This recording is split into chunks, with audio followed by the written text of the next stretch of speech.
Good evening and welcome to the Minions of the Zoo Saturday edition. I'm your host and keeper of the Harry Channel, and with me tonight are Minions 2, Serenity Star 13. Hello. And SkepTok. Hi, everybody. See the way I did that without getting all messed up inside my head and not being able to say the words like last week? Last week was not a good week Very for me. professionally. Yeah, this is much better. But I did it really quickly because I figured the faster I say it, the less time there is for me to screw up. So, Harry, you never ask yourself, what have you been doing this week? So tell us what you've been doing this week before you start. Well, one of the benefits of doing something like hosting this show is you learn a bunch of skills you can use elsewhere. Yeah. So I needed to show that something I set up is much, much faster than everything else. So I actually used OBS to do a video capture of some highly technical stuff.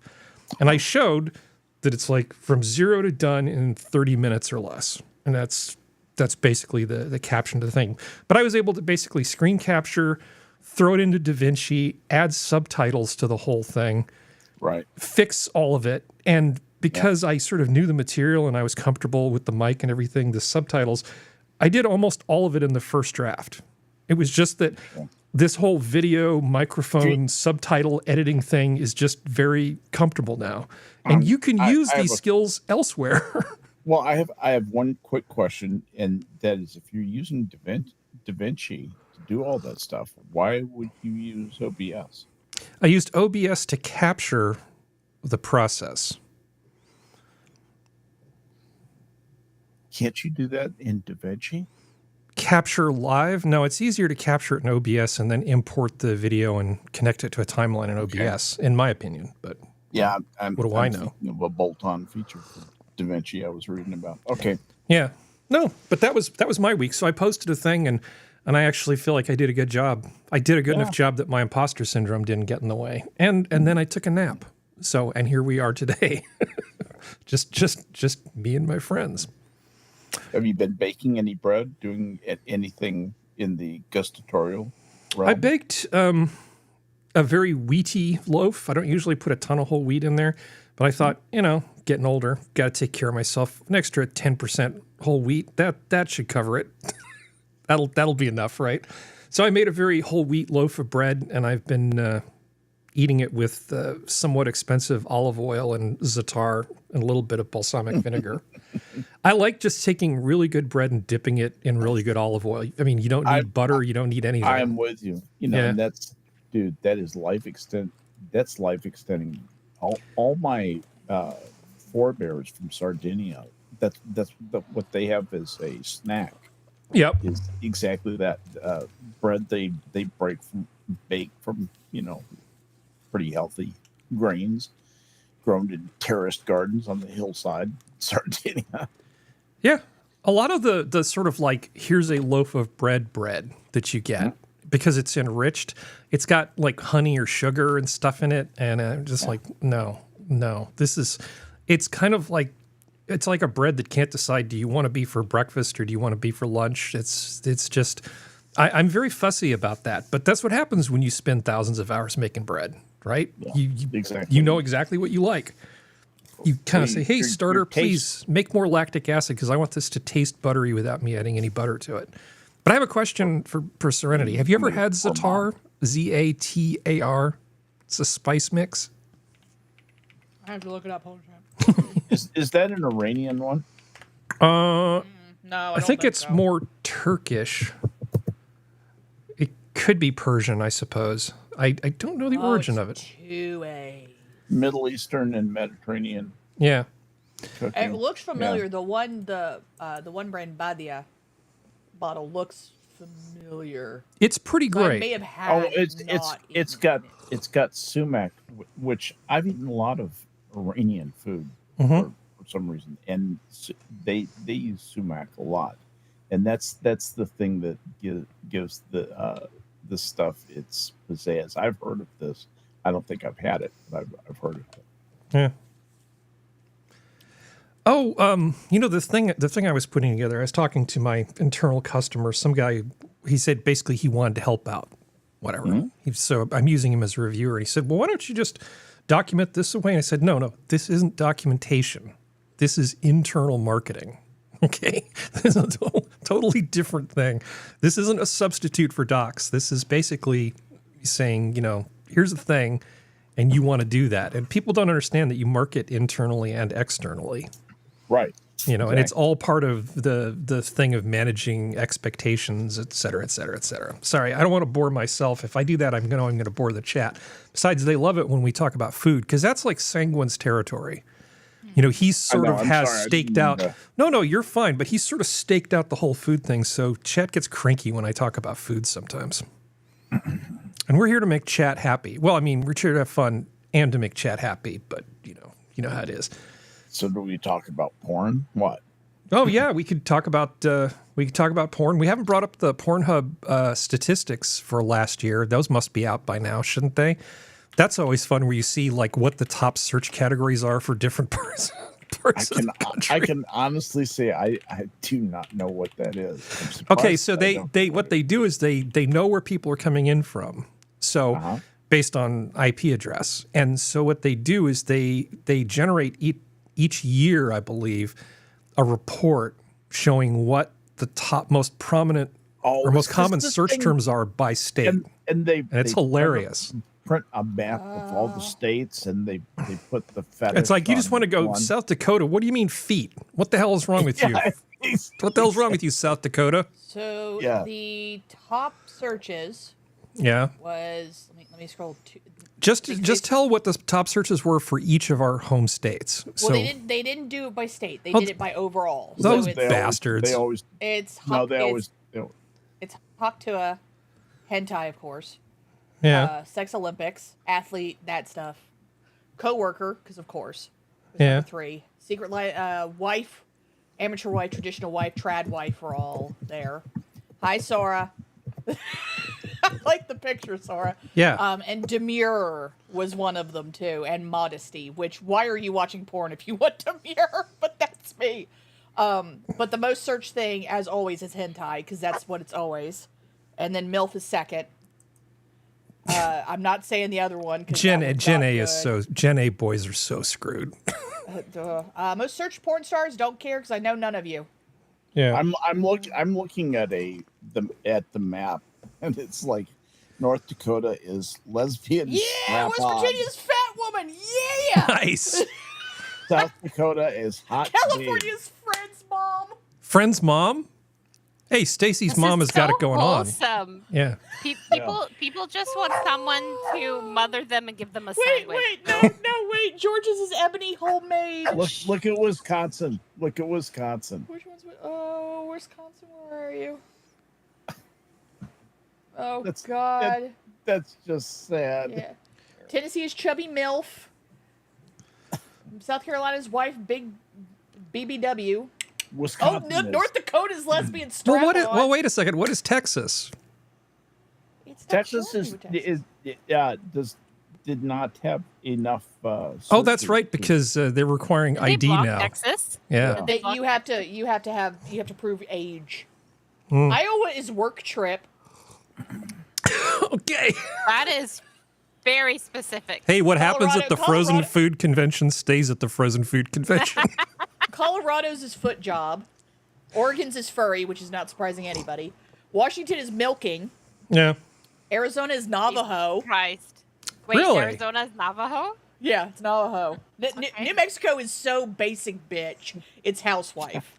Nevada is Vegas. California is friend's mom. Yeah. I feel like this is the point where I'm supposed to step in as the allegedly responsible adult and get us back onto any other topic. I have to say Alaska's. I have to say Alaska's. Alaska's is anal dildo. Nice. It's made from salmon. Up there. Yeah. But top 20 countries by traffic was United States, France, Philippines, Mexico, United Kingdom, Germany, Brazil, Italy, Japan. Not surprising. Canada, Spain, Poland, Netherlands, Argentina, Ukraine, Colombia, Australia, Egypt, Chile, and Peru. Well, everybody just go touch grass. Anyway, hi, Sora. That's the highest watch time. Hi, Sora. Hi. You've walked into a den of iniquity. Woo! Fantastic. Happy International Women's Day, everybody. Yeah, good Oh, job. God, that Yeah. bullshit everywhere. So, God Sora, damn. I we think go. I told you the story about how I got my sister in trouble one time because there was this show that came on where it was this show with all these dancers. And they always had like Pan's People and the Benny Hill dancers and stuff in the UK. But in the United States, the first time when you had like sexy people in leotards dancing, I think, was probably Solid Gold, which is a show that came on with like Dionne Warwick and stuff. Anyway, so they'd bring these on, and I, of course, had to make snarky comments because this is when there was one TV in the house, right? And I referred to the Solid Gold dancers as the heathen fertility rituals. And then my sister went over to one of her little friends' houses and mimicked me and said the same thing, which caused a no. concerned phone call to be placed to my parents, my sister's friend's parents, and they never let her come over again. Oh, that's so sad. It is really. It is But really. It's hilarious. Mickey's. Oh, God. I'm looking at the world map of those feud categories. Okay. Pornhub, I'm sorry. Okay, so we have to do this. We have to do this with some structure. Let's get back to structure. So, hi, Skep. What's new How with doing, you? Aaron? Oh well, just another week goes by of just watching the grandkids grow, watching the corn start to stick its little head up. The carrots have popped up a little bit of green, and drama abounds. Kept me busy, just useless family drama that doesn't need to creep into the show. It's just a pleasure to be here tonight. I bought the Burpee Best 10 collection of tomato seeds, and I don't know if any of these are any good. I really just wanted some early girl seeds, and had not remembered to take care of that. So they were in this package for a few dollars more. I got 10, so I get Orange Wellington Hybrid, Ooh. which is Nice. like a That's good beefsteak one. thing, That's a good one. Steakhouse Hybrid, That's a really good one. Steak Sandwich Hybrid, Super Sauce Hybrid. Oh, those ones are good one. They've got too. Cherokee Purple Heirloom. Cherokee Purple is amazing. Cherokee Purple is really good. Cherry Baby Hybrid. The thing is, Those ones are good. is that Chocolate Sprinkles is so good that it's hard to convince me to grow a different cherry tomato. 4th of July, Honeycomb, and Burpee's Early Pick Hybrid VF. That's not bad for like $15. That's a good That's collection not of bad at all. seeds. So I need to get my my tomatoes going soon. Strawberries are already in the ground. You need the steak ones to go early. That's the other thing. We're also growing strawberries this year. I forgot to announce that. Good man. Would you greet the chat, please? I shall. And welcome, chat. We are so glad to have you with us. As you know, we come here in search of immortalization on the internet, and say hello to JB this evening. And Raymond Lewis has come into chat to be part of the show with us. We thank you guys for coming in. Spud Gun is here, and we see some of us chatting in chat with our regulars who come filing in to be that part of the show, and we appreciate that. So hello, everybody. Welcome. Oh, Assassin just popped in. Hey, buddy. Hi, Assassin. Hey, so we've got something Speaking of for regulars. we've got something for Spud Gun. Well, there's one UK article which is Spud might want to hear, and I don't know if we'll have time, but we might talk briefly about the F-14. I can't promise. I don't know. I don't control I'm all of always these ready things. to talk about a Tomcat. We might have to talk about the F-14 just ever so, just for a little bit, maybe. Okay. And I'll provide a link, but that's coming up later. Now I have to say hi to Serenity. Yo, How's the great state of West Virginia and yourself? we're good. It's a little cold, but it's supposed to get warmer. Cool. Did you We're a little rainy, but nothing too bad. did you ever get your off-grid backup solution power thing sorted out? For the most part, we got EcoFlows, and Mom's debating because now EcoFlow's doing it so this way you can have a wall-mounted system where you plug everybody into one thing and then you plug it into the wall and then it powers the entire house. So you can basically take not the really tiny EcoFlow batteries, but you can take most of the standard size ones and at least power part of the house by plugging it directly in without having to buy the giant towers. So she's like, that's a good idea until we can save up to get the big honkers. I was like, that's fair. Well, you'll need a transfer switch either way, and you probably, unless you put in a span breaker box or something equivalent where it is smart about automatically turning off circuits you don't need to have on when you're on backup. Anyway. I wouldn't trust it anyway. Okay, Like, but nope, I got to switch it myself. I don't. your trust issues aside, if you're not going to get a span thing, you need to switch those over before you have the transfer switch go to the backup power. But oh yeah, you are so much further ahead now that you've got that. That's got to give you some peace of mind. well, Having the eco flows. It does me. It's nice. The biggest thing is, it's good to have the ability to have the fridge on. Yep. And charge the phones. Those are the two big things that matter, and maybe have a little fan going. But for the most part, those are the big ones, because as long as there's a fan, it can keep most of the air moving, and especially in heat, is the worst thing if it's hot outside. Yep. When it's cold, we have the wood stove, so that's not something we have to worry about when it's cold outside, at least. But yeah. Do you have one of those little fans that when it gets hot, it just blows, that you just put on top of the stove? Those things are cute. No, it's not really a stove. It's my mom had the old wood fireplace insert replaced with a cast iron one. That has it built into the bottom of it where you open and do all that kind of stuff. And gotcha. so she had that done. I've been thinking about getting something like that, but anyway, that's not interesting. Like it. It's because we put it into the brick insert, which is the fireplace. Yeah. And that's the center part of the ranch house. Once that gets warm, it basically radiates through the rest of the house, because once brick gets hot, brick stays hot. So that's always what helps. Yeah. For us, anyway. Excellent. Hi, Sora. Sora's muted. I'm here. Hey. No, I'm She's muted probably fighting because with the my dogs dogs. are yelling at me. That's okay. It just adds color to the show. How are you doing? What's new? Very, very good. I do apologize I'm late. I just stepped in about 20 minutes or so ago, and I just had to decompress a little bit before hopping on. Mm-hmm. Yeah, spent the day out and about. Very fun. Yeah. Got some snacks that are not that good, unfortunately, from the Japanese store. Oh no. Were they at least interestingly packaged? No, it's just like I'm always excited about flavors, and this one says it's a garlic snack potato chip. So I'm thinking, oh yay, garlic! Mhm. I love garlic flavored, and it's right there. Third ingredient. You open it up, no garlic. It's just a lame potato cracker. Yeah, Japan's standard for garlic's a little bit different than. Yeah, rest I of the compare it world. to like the Korean one I've had before. Yeah, from Korea's the HR, same way, which is yeah. superb. Like that's like gold standard, and this is wah, wah. Luckily, it was only like $1.99 on sale, so like I don't feel like I wasted my time. But yeah, I spent out. We did high tea Mm-hmm. with a friend of mine, so we attempted to like window shop and stuff, but the rain was just atrocious. So we basically bummed from one restaurant into a coffee shop, and then from the coffee shop to the little convenience store there, and then back to the car.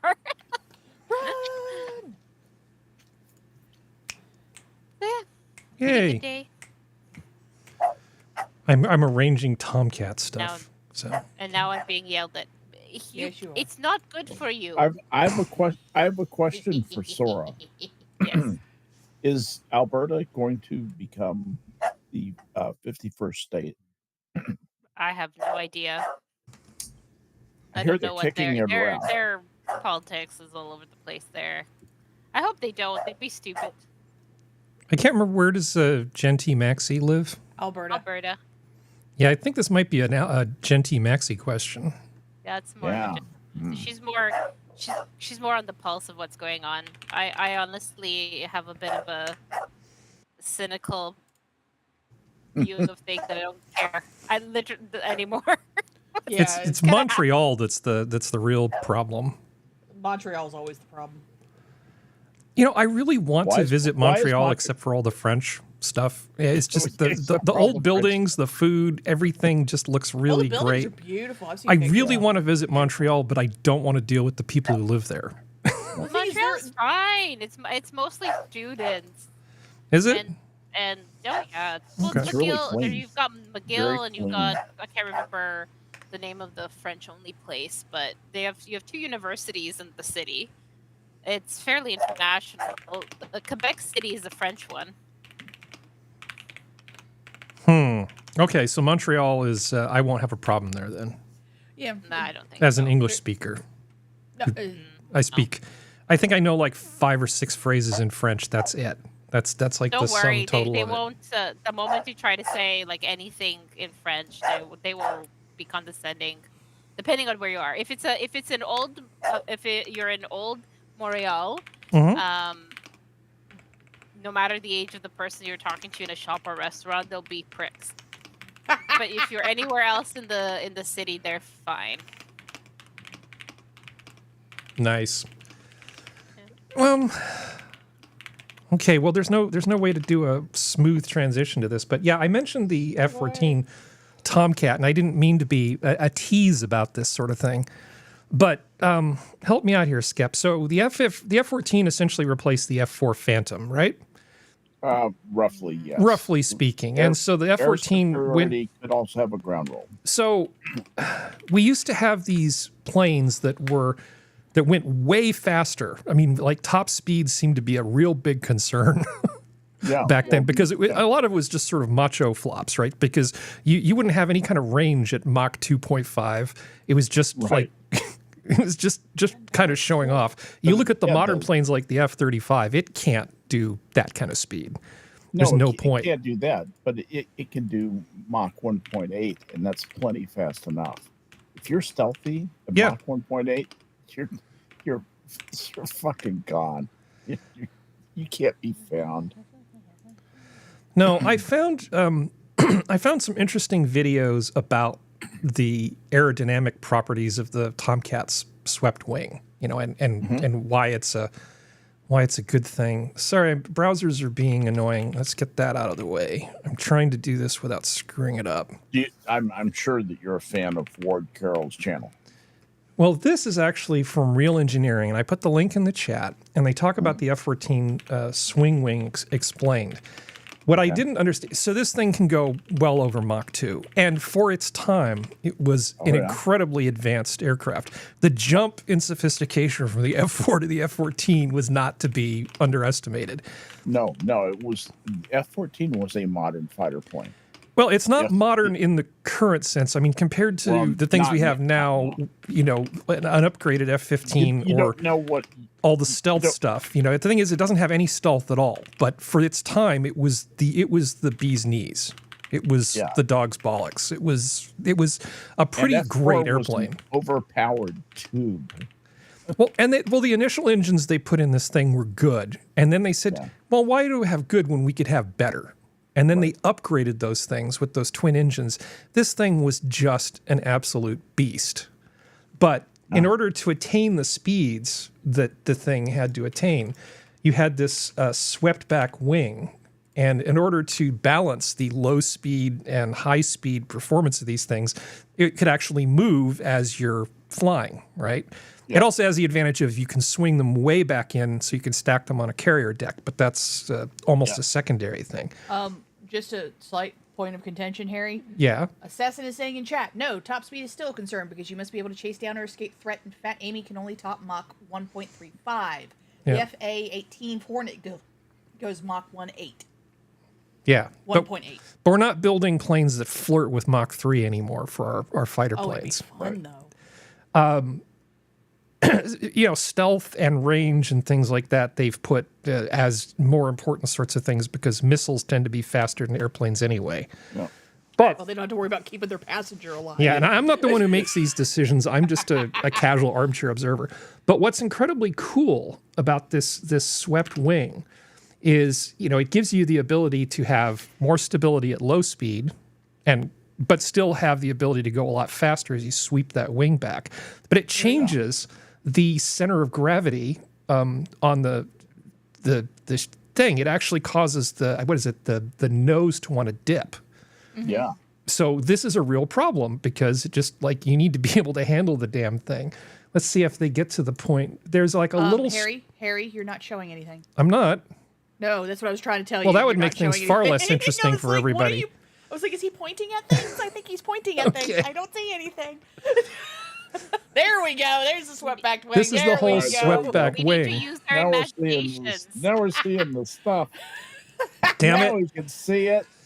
I was like, he's talking like he's pointing at things. I was am like, that's not talking a like good I'm sign. pointing at things. God damn it. Yeah, but I went deep into like the whole thing of how the swept back wings work. But the main problem they have is that you get this stability issue as you get up to higher speeds. So there's like a little winglet on the front, sort of underneath the front pilots, like on the sides, that as you increase your velocity, it goes out and compensates for that shift in the aerodynamics between the balance of the plane as it changes, when you sweep those wings back. It's such a beautiful little low-tech solution to a high-tech problem. Now, the modern fighters have all of these, essentially they're in a state of near disequilibrium all the time. The reason that like an F-22 can do all of the weird shit that it does is because it's basically controlled chaos. Right. Computers and air systems are controlling all of these control surfaces to keep this thing from just spinning out of control. You want to be on the edge of not having control all the time. Versus the F-14, which is like the previous generation of stuff that was actually designed to be stable and not kill you without a ton of computers. It's such a great airplane, and it's so incredibly iconic. And its record in terms of its combat record is you really can't sneer at it too much. I think they should have upgraded it to the Super Tomcat. I think the Navy might have missed the boat. I don't love the F-18 as much as everybody else. The good enough fighter. It was meant to be. It was master of all jack of all trades, master of none. Master of absolutely none. And F-18. You could put a bomb on the bottom of it. Interceptor? Yeah. Sure. What kind of kill ratio you interested Strike in? fighter? Yeah, why not? Kamikaze? Yeah. There's a whole variety of strap-on implements that we can put on the underside of this airplane. The Super Tomcat would have outperformed it in virtually every important parameter. The F-15 has received so many generations of upgrades, though, that the capabilities that thing has, because of all the upgrades they've done, are amazing. The new EX version is astounding. Yeah, because who doesn't love an F-15? Well, everybody who doesn't have one doesn't love it. But the sad thing about the F-14, the damning number is how many hours do you need to spend working on it to keep that thing in the air? And it's upwards of 30. So for every hour of flight time, you need 30 man hours of time doing stuff to maintain that airplane. Yeah. It's just not really the kind of thing that we want, with the tooth to tail ratios that we maintain in our military. What is ours? It's like 1 to 10 sort of thing. I can't remember what the ratio of fighters to technicians and logistics and everything is for our military. I know overall our entire military is 4 to 1. It's going to vary by equipment type. Yeah. And different things. I know for one thing that the F-18s, one of the big things on them is that the maintenance is easier. It's much more modern. I can't imagine that all that vectored vectored thrust stuff on the F-35, especially on the basically short takeoff version of it, can't be a nightmare to maintain. I'll bet a lot of that stuff is really modular, and you can take out failing pieces and just component switch, and then the Navy will just spend on that kind of stuff. Yeah, I probably went down I used to order that stuff. I went down like a several hour long rabbit hole of looking at swept wing aircraft. Oh, really? I'm very suggestible. And I really love You like aircraft. the Aardvark? Do you like the Aardvark? The F-111? Yeah. That's a nice fast. I like all the F1 3-digit ones for the most part. F104, F105. Yeah. That's The back when, Delta I mean, Dart, it tickles my retro futuristic tendencies in a lot of ways. It's like the Delta Dart. God, what a great looking, because that's where what you imagine a high performance plane is supposed to look like. Exactly. So what was the damn thing that Chuck Yeager crashed trying to see how high he could go? That was an F-104. That was an F-104. That's what I thought. That was an F-104. All right. Okay, so we can stop talking about airplanes now, right? Yep. Okay, cool. I like the Skyward and the A-10. Those are mine. Oh, I mean, everybody loves the A-10. I mean, unless they don't have one. Yeah, you don't get to own the A-10. We love it too. Skyraider's the best though. It's just a little crop duster that's got just nothing but just ordnance strapped to it. Well, speaking of not crop dusters, I think I have this filed under America. I found another cool thing. This is a documentary. It's about 31 minutes long about this woman who I guess she's a cool fucking Alison Black. Here, let me copy. They hated her. The Taliban hated her. She killed so many people. She's scary, but she's cool. Yeah, no. She, like the big ass gunship thing. She was like the pilot. That's right. Yeah. And she's logged like a bajillion hours. I'm trying to see if I can get to something with some flight video in here. I don't think they. This is just the interview. Yeah, the Veterans Center very rarely shows a lot of that stuff. I can't remember what's that plane that we just did, the giant freight thing that we shoved a bunch of cannons into. C-130. The C-130. It's the C-130. Yeah, with like a whole crew of like gunners, and it's like, oh well, just keep turning to the left and just basically you'll hit something. Circle things and until you just blow them out. Yeah, because they talk about. She was the C-130H. Yeah, and she was the pilot, and a hell of a good one from what I've heard. I looked at it. She was primarily and the U-28A Draco. I mean, as fear-inducing as the Warthog is, honestly, that C-130 would scare me even more. I mean, of all the things you don't want to have show up in your combat zone, that would be it. That's the sound of your fucked. You don't even get to hear the sound. It's too late by that point. You're just dead. Goodbye. You don't want to see that. You don't want to see that airplane. Well, that airplane was kind of an out-of-the-box sort of way of doing things. It's kind of like you imagine, like there's sort of it's almost a naive way of looking at the world. Hey, I got an idea.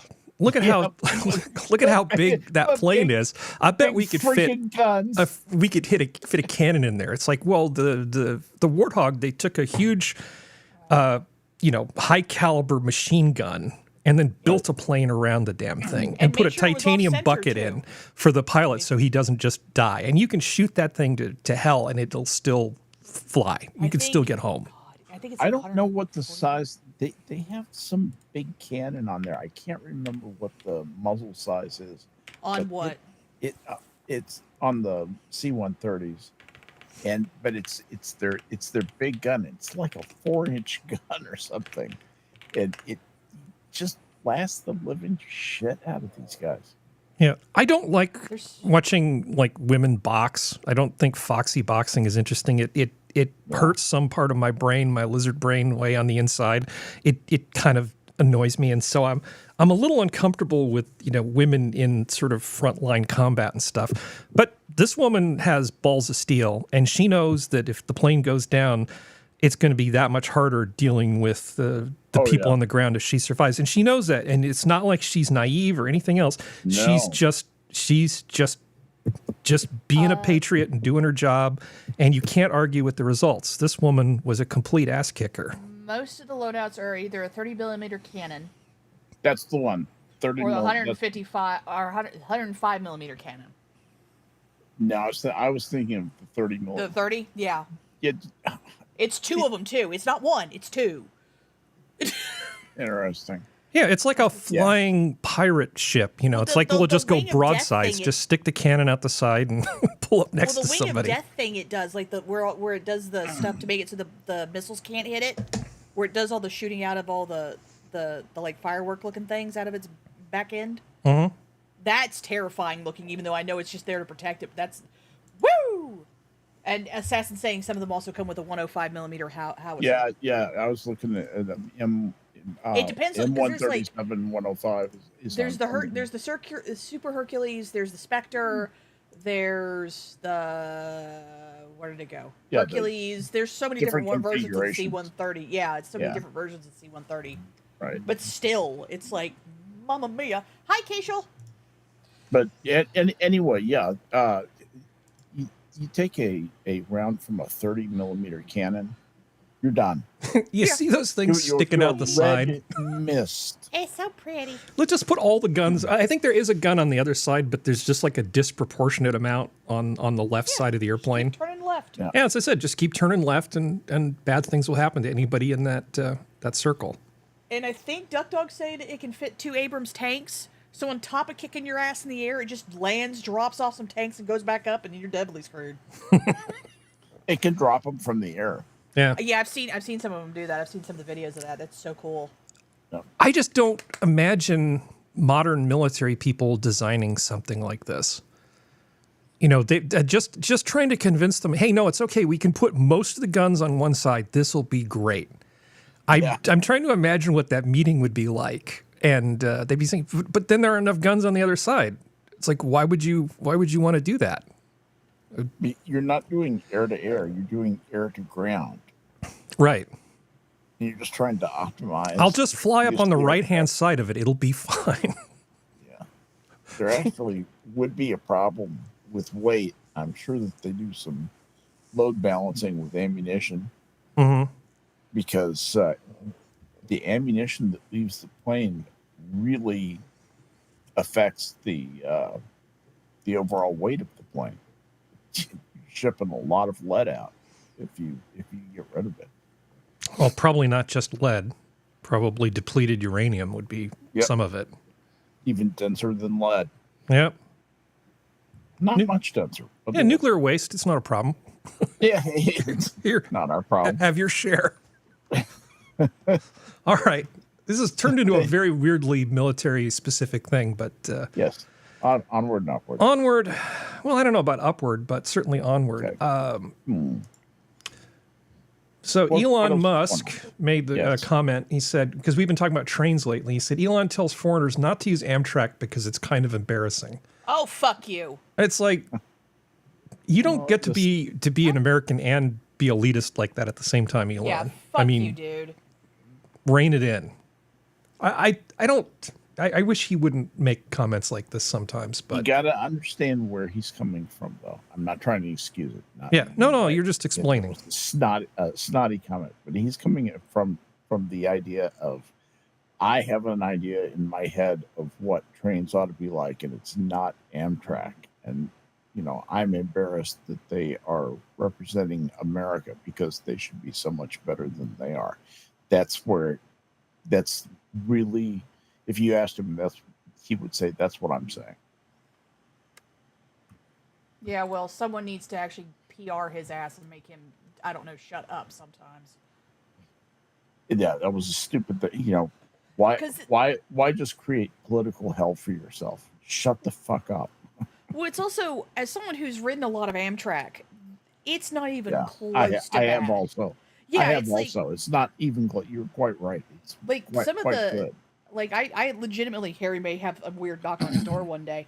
But I literally want to ride the California Zephyr because it has this really cool observation like car where it's all almost all glass on top, and you can just sit there. And everyone I know who's ridden that one says it's really good.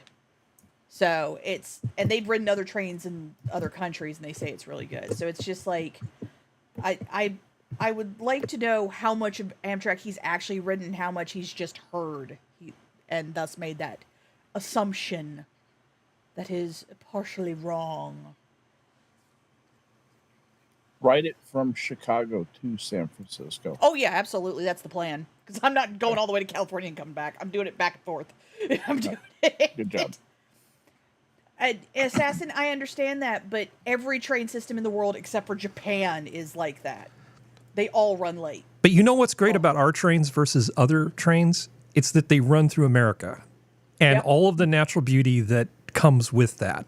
When you ride on a train, even if the food isn't as good as it is on some luxury train somewhere else, you're still riding through some of the most beautiful parts of this planet. I'll tell you something. I have had the good fortune to live and travel all over the earth.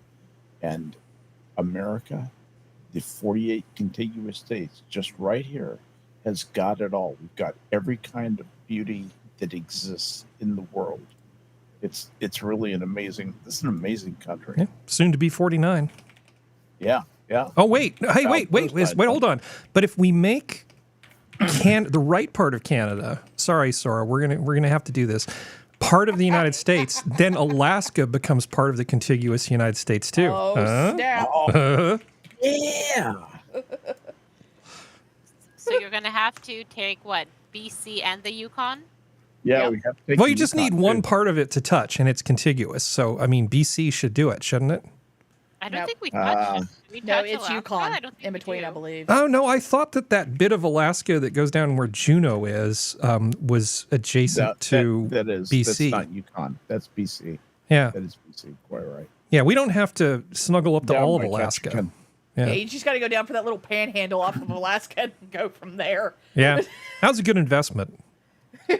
Oh yeah. Yeah. Oh, man. I think we Seward- all forget that little panhandle. I think we all forget.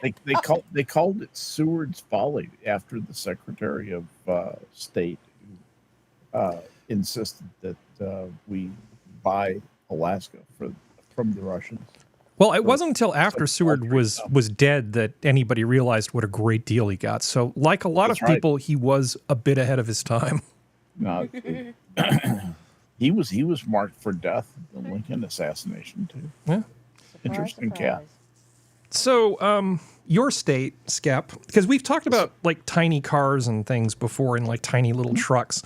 So it looks like Texas has decided that they want to not go after people who buy tiny little used trucks from Japan. They're like little K-car type things. Yep. I mean, these things are so useful, like on a farm, even if you don't drive them on the damn road. Just having like a little truck that's like a beater that you can just drive around your property and move stuff. I mean, they're inexpensive. They last forever. I would totally want this. This particular one has four-wheel drive on it because it's a Subaru. Because why not? Well, hell yeah. Yeah. That something like that is so useful on a farm. You just can't even believe how much stuff there is to haul around. We have there's a guy that I've seen that I'll see like on the way to work, who has it looks like it's some sort of lawn care business, and they have this, and that's such a smart car to have for that particular kind of job. 'Cause I'll see him go opposite, like as I'm going to work, they're coming on the other way, I guess, going to work, and it's lovely. I love it. Well, because of the way fuel efficiency standards work, it's very, very, very hard to have a small truck made in the U.S. But if you go with an electric, you don't have to worry about that anymore. So introducing America's tiniest all-electric truck, the Tilo MT1. So in theory, this little thing might actually come to Oh, it's market. so cute. Yeah, it's little. It's got a little bit of carrying space. It's got 56 photos, but I don't know if this is the thing I would want to buy necessarily, but I like the fact that it exists. Because having like little things that aren't just like city cars, like I'm going to drive around in my, what is that stupid thing called? Not the smart car, right? I'm going to drive around in my smart car and go from baguette shop to baguette shop in some city. Oh, look, I can park it. No, I want to see little cars that you can actually use to like do stuff that like can carry things. Yeah. So this as like a car that you could actually use for something resembling work, maybe this would be a good thing. Absolutely good. Yeah. Yeah. Anyway, moving on. All right, move on. Small cars are cool. It's one of the things I like about two-wheeled vehicles, Skep. I almost never have a problem finding a place to park. No, that's true. You go to Trader Joe's and there's always somebody with like a minivan that's taking up 1 1/3 parking spots. Yeah, yep. And they're like, nobody's going to ding my door. It's like, well, hold my beer. And then I just pull into that 2/3 of a parking spot and it's all good. You ever just key the side of their car just to say howdy? For the sake of entertainment, I'll say sure. I've never keyed anybody's car. I'm way too much of a rule follower. Let's see. So Jay Leno has teamed up with one of the state people to try to loosen up some of the smog laws for older cars. So cars that are 35 years and older, of which he has a lot in his collection. Yeah. He wants basically the state of California to get off everybody's dick who owns one of these things and leave them alone if it's basically registered and insured as a collectible. So it can't just be you're driving around Jed Clampett's car, with no emission controls every day to and from work. But if you've got a collectible, don't drive the collectible car community out of California because you are a bunch of idiots. So Jay Leno is actually teaming up. God, that's some fine print. Sorry about that. What is this woman's name? I don't remember. Shannon Grove, California State Senator Shannon Grove. And they're hopefully going to push this through and make them be not dicks to the classic car community. Mm-hmm. There's so much classic car and car collector culture in California. It's like, why take a crap on your constituency? It doesn't have any real effect on air quality. You don't need to go after classic car collectors. They're not driving Model A's around just for fun all the time and screwing up the atmosphere. Just leave them alone. Plus, do you guys not have, because there's a special license plate people can get here that are actually collector's plates? Yep, we have those. So, because that kind of fixes the problem to itself, because at least here, it's a special type of insurance that you get, and then if you have those plates, you literally can only drive your cars a certain amount of time. So, and that gives you better insurance for it. You get all sorts of perks, whatever. But the trade-off being then you can only take it out so many times per month, and you cannot use it for commuting. Oh yeah, every state has those. It's just California wants to restrict it more. The California Air Resources Board is not as bad as the Coastal Commission, but they try. They try to be as obnoxious as possible. And that's kind of the problem, is that also it's like, okay, it's an emissions thing, but actually if you look at it, these cars would be sitting in a junkyard or they'd be wasting energy being scrapped. So it's better they're taken care of, and usually these type of cars are so well taken care of, their emission levels are nothing. Because emissions only get really bad on not taking well of care cars. Can we also suggest, just from an aesthetic standpoint, that society and all of us are better off for having these cars preserved and taken care of? Isn't that just a basically good thing? It's good because people need to feel. I think it's important for people to feel that they're part of a continuity of history. And, yes. and whenever you take the old things, you take down all the old buildings, you take all the old people and stick them in a home somewhere where you don't have to look at them. You take all the old cars and get rid of them, and then everything is just new. You get this false sense that this is the way the world always has been, and that everything is just constant change, and there's no continuity to it at all.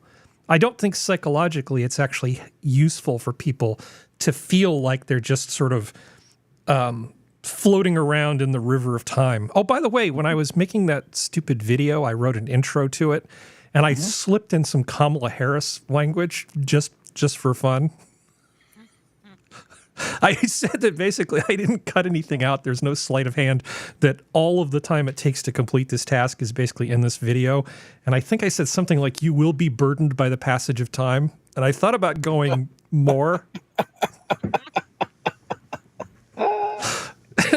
had a note later that says, if you wish to be unburdened, just happy. seek ahead in the video. It's okay. I don't know. I feel like Kamala Harris might have been onto something with that burdened by the passage of time thing. I think she's definitely burdened by that. God, she was so pleased with herself, too. The way she would then say it with this fake laugh smile on her face. And then she just repeat it like she just said something deep. She's accustomed to adulation. I'll tell you why.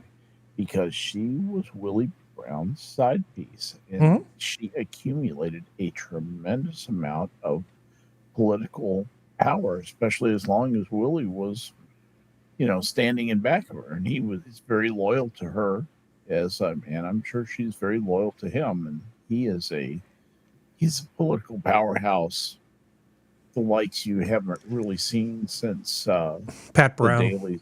Yeah, the dailies in Chicago. I would even say Pat Brown, maybe. Yeah. No, Pat Brown. There was a whole. There was a whole cabal of extremely powerful people in California during the time of Pat Brown that predate Willie Brown's rise to power. But that is a conversation for another time. But Willie Brown is a powerful man. He is a powerful man, much like Willie Brown. Yeah. He's almost like a Chicago-style politician in some ways. Yes, very much so. Yeah. But snappy dresser.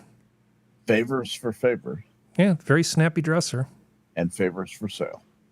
Absolutely. Anyway, let's stop talking about that.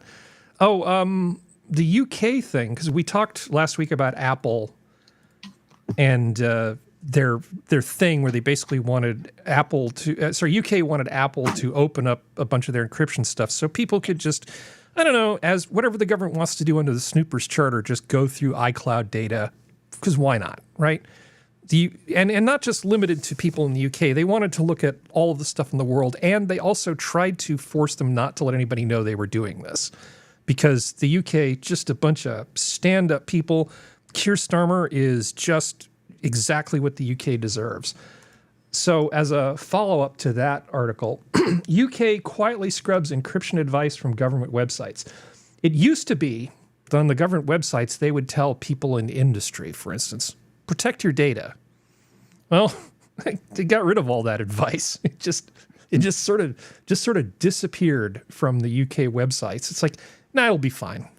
Just it's fine. Don't worry about encrypting it. It's you can trust us. We definitely, it's fine.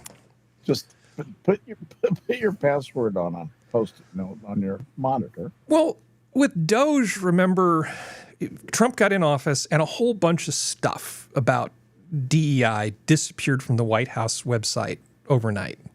Yes, it did. Right. I mean, they just did a purge of ideological bullshit. You can tell a lot about what somebody removes from a website, sometimes even more than what they add. and so. This just tells you that the UK government doesn't think encryption is something that the plebs should be trusted with. So they're just setting it aside. Because, and not to get too far off topic, but there's a lot of encryption stuff out there that meets very, very rigorous standards that would be difficult for the UK's equivalent of our 3-letter agencies, in their case, 2 letters and a number, to decrypt, right? If you even know just a little bit about encryption, you could definitely make it difficult for them to decrypt that stuff. Absolutely. And anybody who's involved in business that has to worry about cybersecurity should know how to do that kind of stuff. Yeah, or at least know how to get the resources to get that done. I don't think that this change accomplishes a damn thing, and it just is bad optics for the UK government.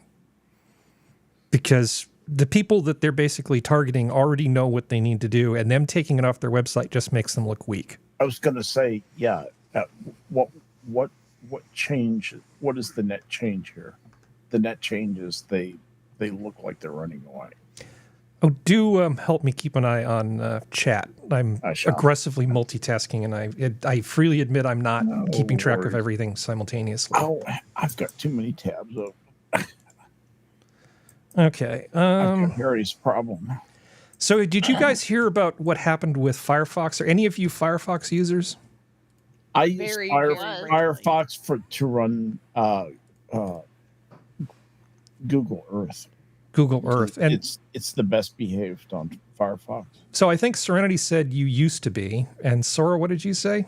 No, Sora said used to be. I said very rarely. So why did you kick him to the curb? Just because of the massive amount of memory every single tab uses, or was it some other reason? Don't use it at work because our system has to use Chrome. Our EMR system has to use Chrome. My main computer is a desktop, and now I have Brave or Chrome when doing StreamYards. Brave is pretty great. Brave for everything else, but for some reason when I use it for StreamYards, it doesn't behave, so I use Chrome for that. And then I do still use it on my laptop from time to time, but I don't really use my laptop for as a main computer anymore. I'm happy to use. I don't mind Safari. I like Safari. Yeah, Safari doesn't bother me either. Safari has some compatibility issues, but one of the things that Firefox had going for it is they said, basically, we will never sell your data. And that has disappeared from their website. That was always a ticking time bomb. That was for them. Yeah, and that has disappeared from their website. It's funny. Yeah. At this point, something like this is just funny because, of course, they're gonna do this. Well, it sucks. It's not great, but whatever. Well, they changed their privacy policy to basically say, we get a free, unlimited, perpetual license to access the data that you enter into Firefox. Now, this was interpreted as being, anything I basically pump into this browser, you're going to freely use for AI training. They're like, no, we didn't mean that. No. Of course not. Why? We couldn't possibly do that. But the damage is done. Their reputation has taken a huge hit because they've walked back what they said, but there's still stuff that's missing from their website. Essentially, the "don't be evil" stuff. Like, remember, Google their motto used to be "don't be evil," and then they took that off their website because you want to have the option to be evil. Yeah, well, at that point, they were looking at it as a major profit center. Yeah, it's just crazy. Well, anyway, caveat emptor. If you care about your privacy and security, there are other alternatives. If you like Firefox, there's like WaterFox and a bunch of different versions of Firefox that are basically cut off the branches if you like using those plugins. And of course, Brave is an excellent browser. Vivaldi is good. Opera is good. It's like you have options. So if Mozilla Foundation and Firefox pisses you off, by all means, you don't have to put up with it. I do actually use 4 different browsers. And I only use Firefox for I don't know what's going to happen if I load this link, and because I have it loaded full of like stuff that will like kill JavaScript executing any kind of pop-ups, redirects. It's the browser I use when I'm thinking something bad's going to happen when I click on this link. That's its only job for me. Yeah, I have a security browser that I use that's got like loaded with every antivirus, every checker, everything, and I'm like, I don't trust you. Yeah. Open that one, put that link in there, and let's see what you do. Yeah. Cross-site scripting? No, I think not. Yeah. It's like, nope, this is dangerous. All right, cool, bye, think.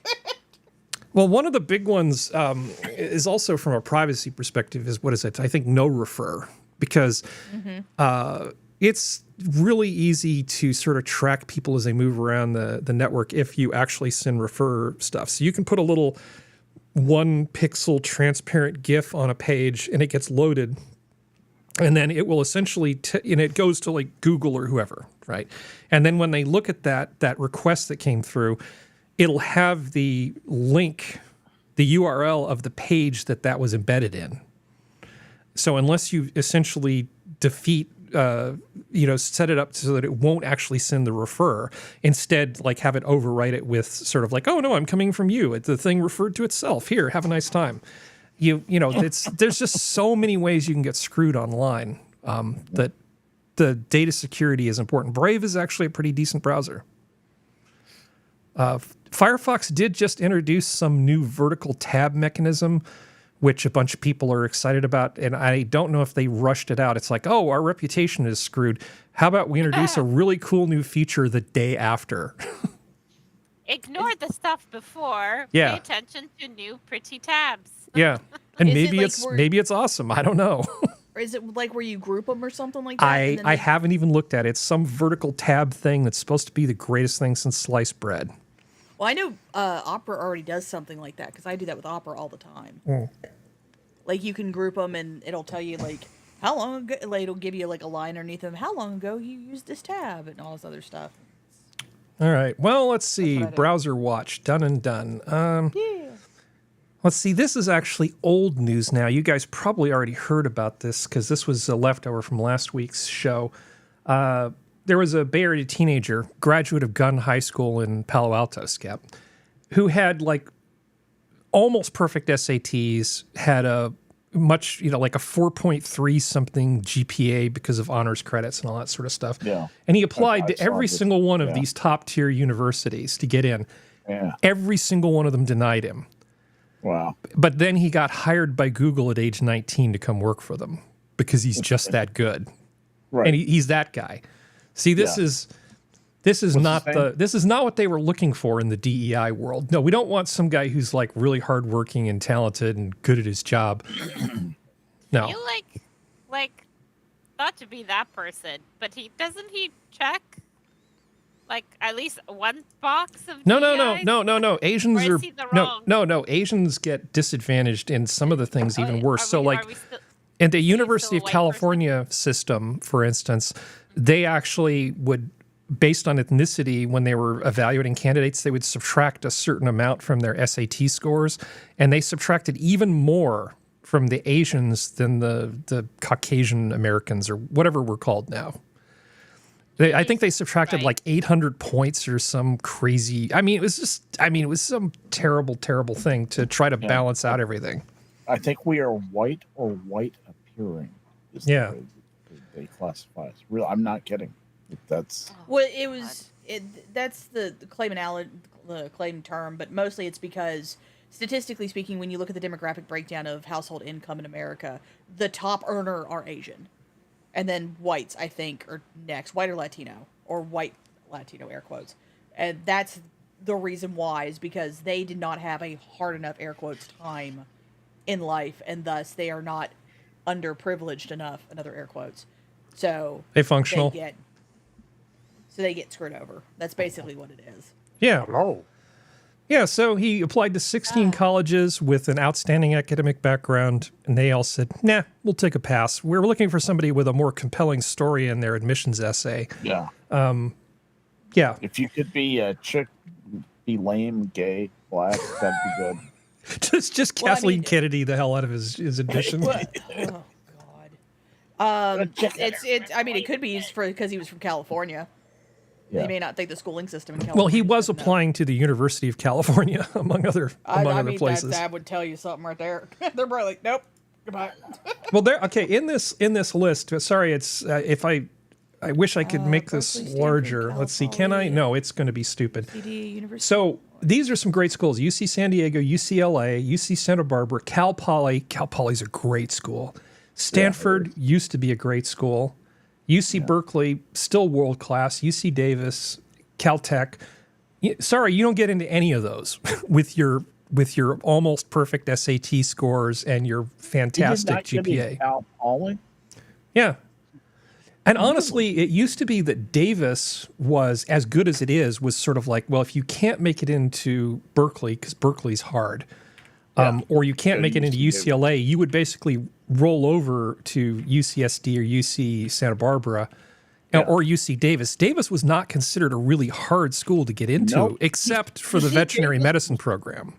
Yeah. Well, That's hard to get into. They also had the medical school.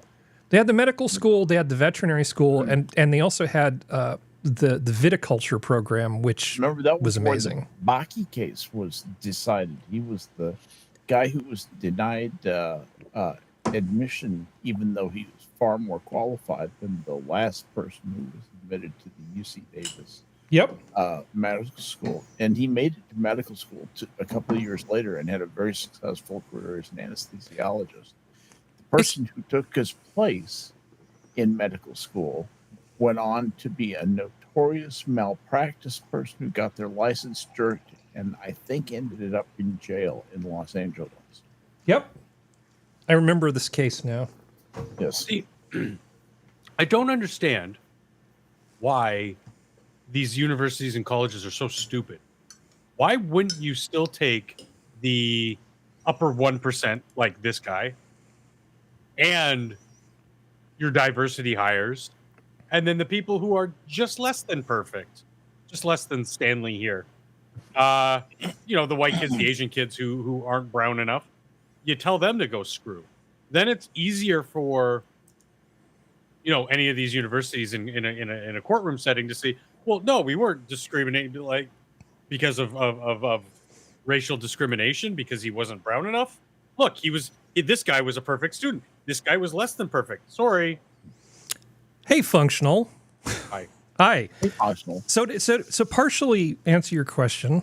Let me bring up another thing that we didn't get to last week, which is, have you guys ever heard of a YouTuber named Teal Deer? Yeah. Yes. Okay. Yeah. So Teal Deer is still around, and he did this one, fixing DEI at the academic level with IQ.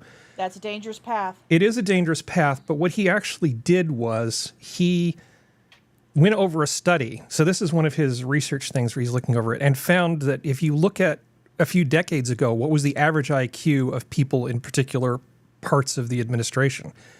And so it was like in the 120s for doctors and stuff like that. And every single thing that he looked at, and maybe there was an exception, but most of the things like mathematician, chemist, all these things that used to be in the 120s for the average are now basically the same average as the general population in most cases. Maybe there's a 1 or 2 point variance.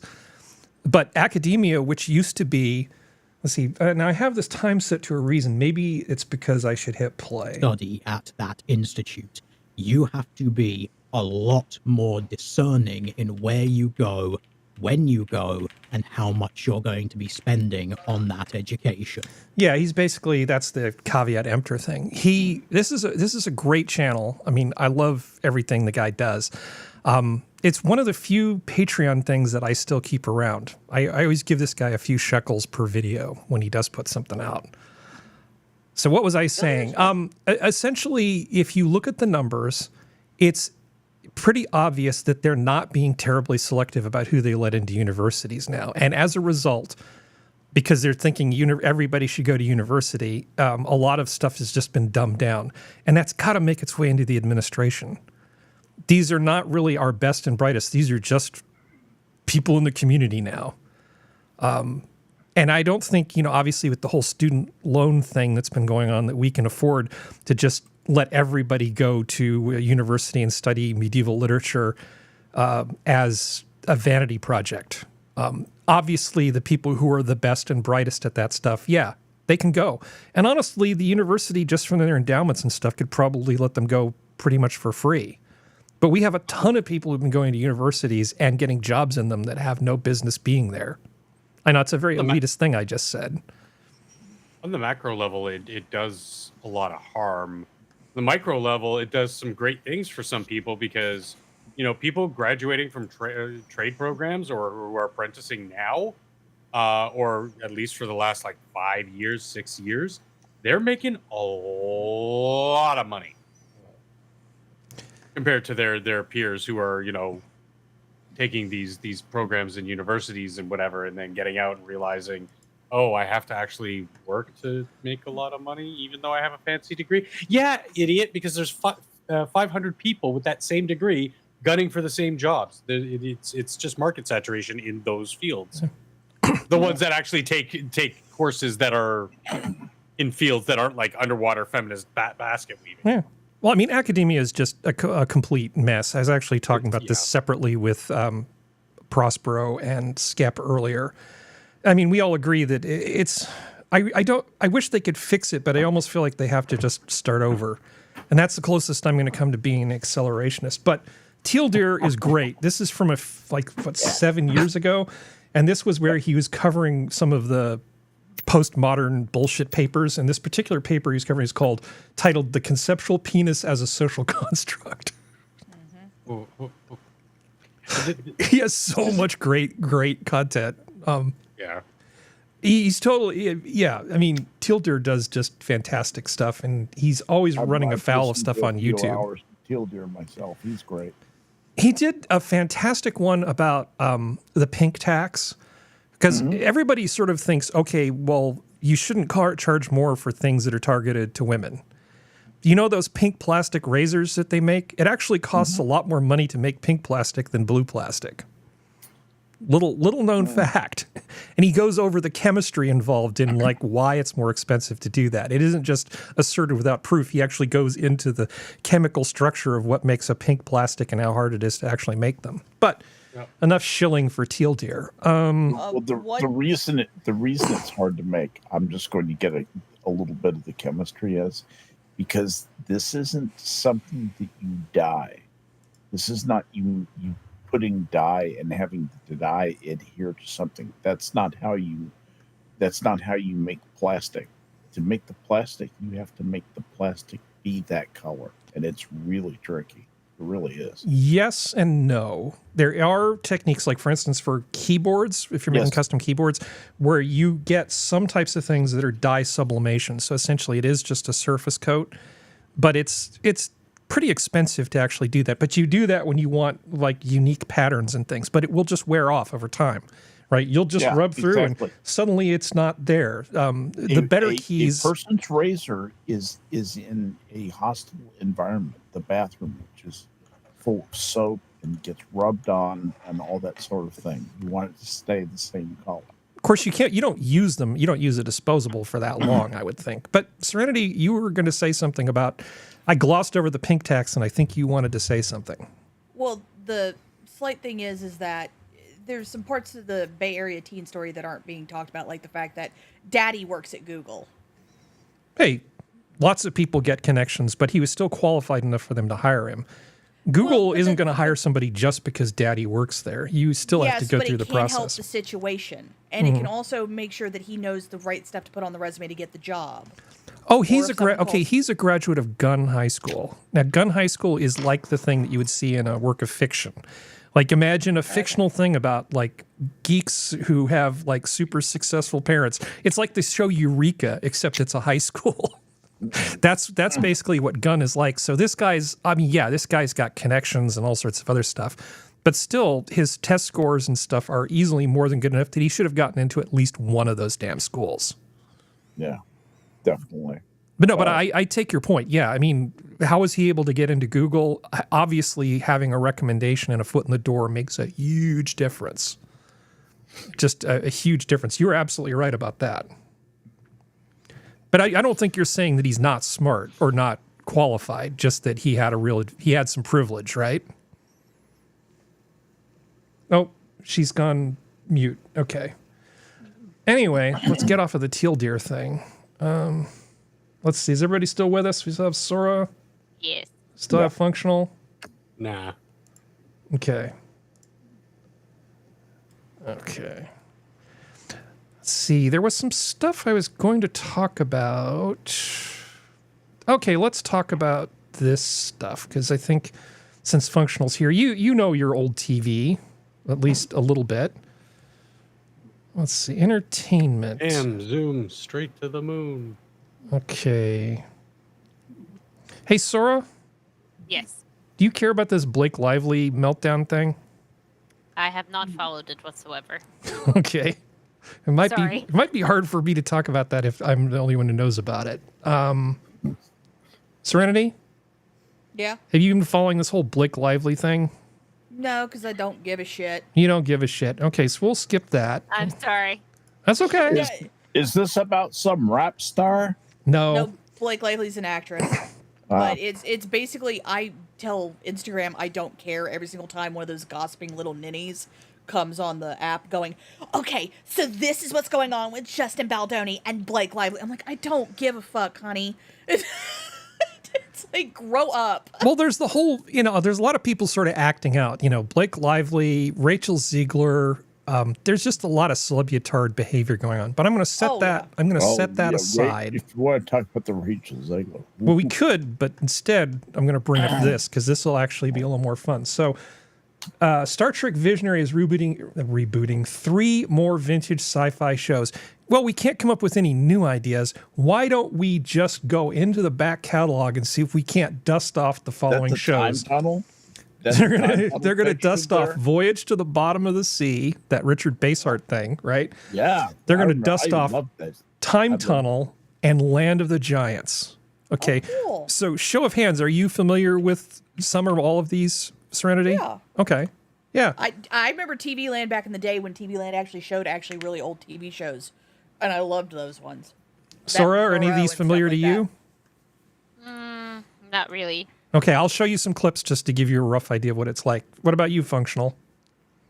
I don't think so. Okay, so you haven't seen any of these, but Skep, I know you're on board. I'm there. You're there. Okay, so these are the shows that they want to dust off. So here's Time Tunnel. By the way, love Time Tunnel. I love when I was a Time kid, Tunnel that was so much. That was so cool. It was like Quantum Leap, but cornier in a good way. It understood it was corny. It understood it was corny. It's an Irwin Allen production, which is always like the big disaster movies and stuff. Were like Irwin Allen. Voyage to the Bottom of the Sea too. Yeah. So I think these are all Irwin Allen productions. But here's like a little bit of a little sample of Time Tunnel. So corny. I love the set though. The set's so good. I love the set. I'm with you, Serenity. I loved it too. Yeah, so basically, this one guy ended up getting sucked into the time tunnel, and this is the other sort of co-star of the thing. They're trying to see if they can get this guy back, but this is just to get the flavor of it. He's on the Titanic, because why not? Yep. Yeah. Both those that was in those tape units. But it's got like. Sorry, go ahead. Oh no, the time tunnel episode with the Titanic thing was where they got the idea to do the ship episode of the Stargate movie, that like the TV movie Stargate, that they did years, and it was actually really, really good. They did it really well. But yes, continue. No, it was just a lot of fun, and then of course we had let's see, I think we'll get to her. There she is. Oh, come on, Lee, come back. And of course we have Lee Merriweather just to kind of class the joint up, former Miss America. She also looks like she wants to punch him. Which, considering that actor, that was a lot of people.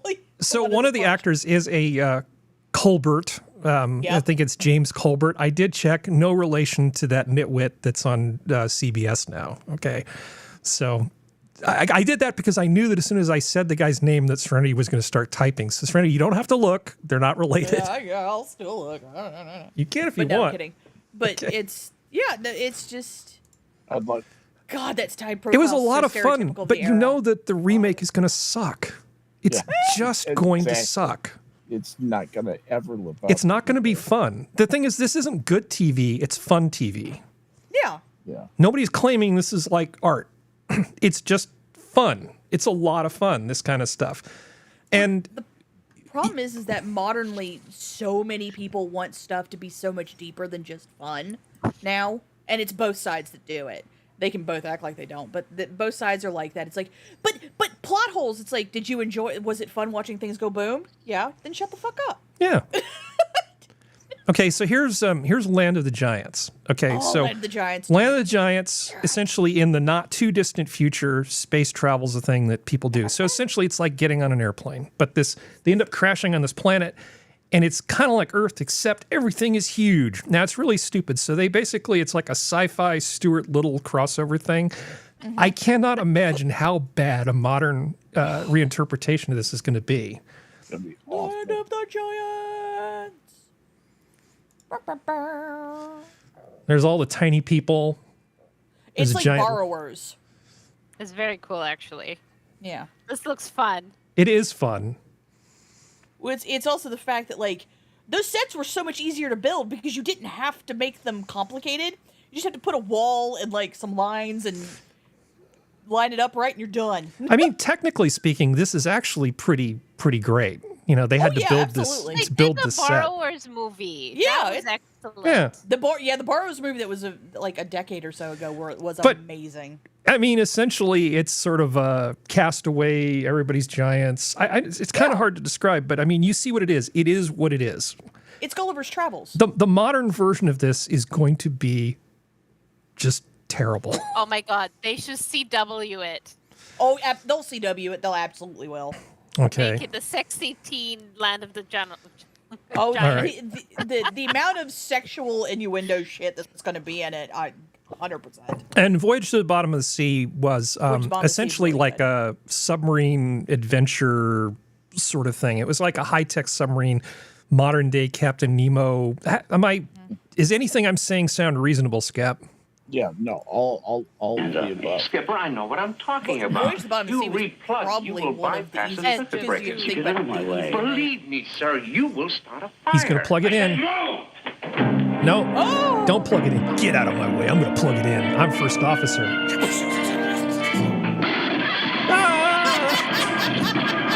Oh, look, he's starting a fire!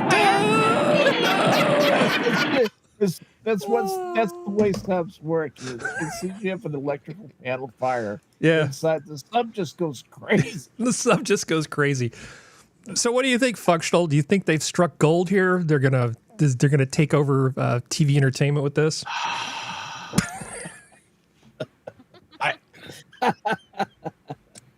No, that's not how that works. You could. You could. Theoretically, you could. Will they? Because it's Akiva Goldsman? No. No, they won't. I detect a lack of faith. You don't seem to have faith in these people. Is there You know anything who they've you- done well, recently you that know makes you who- feel that way? Who his partner in crime is, right? Roberto Orci, Yeah. the guy who died. Mhm. Who? Now, I'm not going to celebrate a man's death because that would just be inappropriate. But I mean, thank giant God he's floating never letters gonna guy. Be able to touch Star Trek again. Yeah. Goldsman and who was the other one in the trio? Not Abrams, the other guy.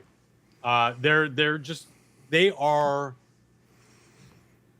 the aides of television producers. They make such filth. I'd rather watch The View on repeat than watch any more of their schlock that they fucking just shovel down your throat and go, here, you like it, Trekkie? You like it? Eat it. No, fuck off. Oh God. Okay. An abrupt change of topics. This is just going to be terrible. When a chuckle fuck like, oh shit, what's his name? Seth MacFarlane makes a better Star Trek than actual Star Trek people. Something ain't right. Yeah.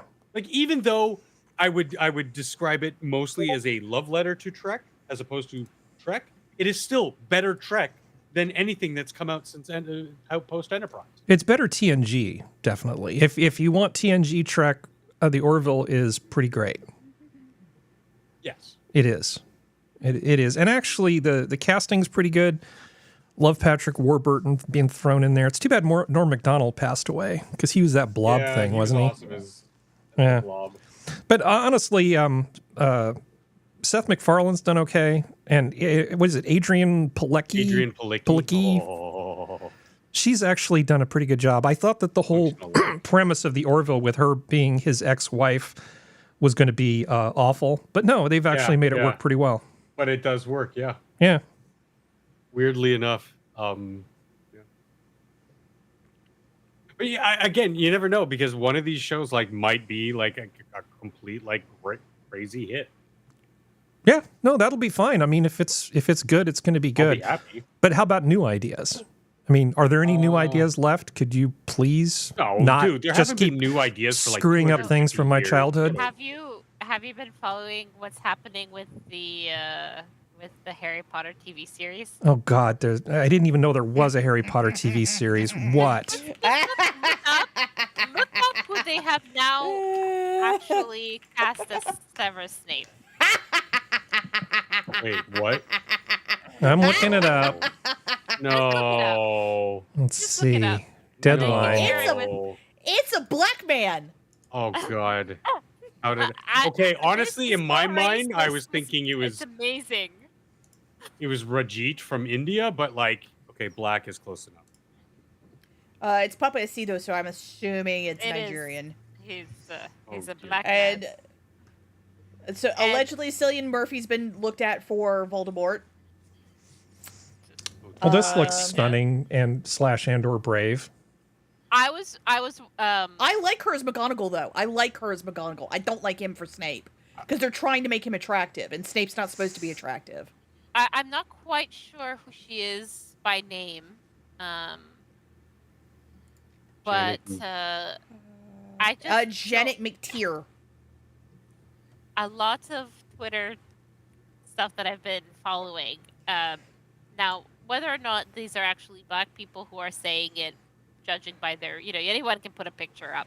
Yeah. But what a lot of people are saying is like they feel very sorry for the actor, and this is the most overt racism they've seen in a while, because there's no way you go about with of all the characters, Severus Snape, which is very clear of how he's always been described and everything, and then you have this actor play him. Like, come on, you are like you're putting a target on this poor man's back.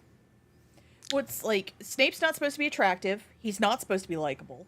He's not supposed to be any of that stuff. And like, you pick an attractive black man. Now they are supposed to be younger. That I will agree with. But it's like, oh, the age is fine. Yeah. If you want to go younger, of course. That is. And John you can Lithgow as find- Dumbledore. Fantastic. I love John Lithgow. But yeah, it's basically but because of the casting, we all know that the Marauders are all going to be white.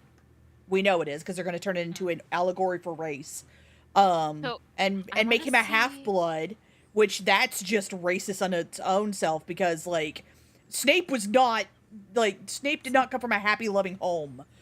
Let me read you. I screenshotted one of my favorite comments because I was having a blast going through Twitter about this. This is one of my favorite comments. Yeah, go ahead.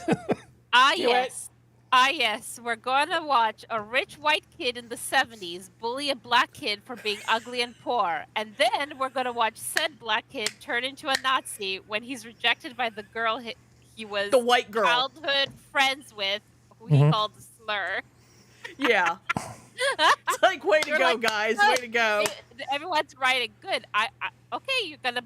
we cannot wait to see white man James in the 70s bully the shit out of this guy and be like super racist against him. Show it. Do it. Yeah. Like, follow the book and all the stuff he did in like Harry's memory that he oversaw and stuff. That was just so funny. So woke people, I have to have a word with you. So woke people, having fun and enjoying things is much more satisfying than feeling smug. You really should try it sometime. This always happens, and I feel so bad for the African descended actors, because this happened with and I may raise some hackles on this one, but this happened with the live action version of Cowboy Bebop. They made Jet a black guy and then completely changed his story, where he was an absentee father. That's not what he was in the anime.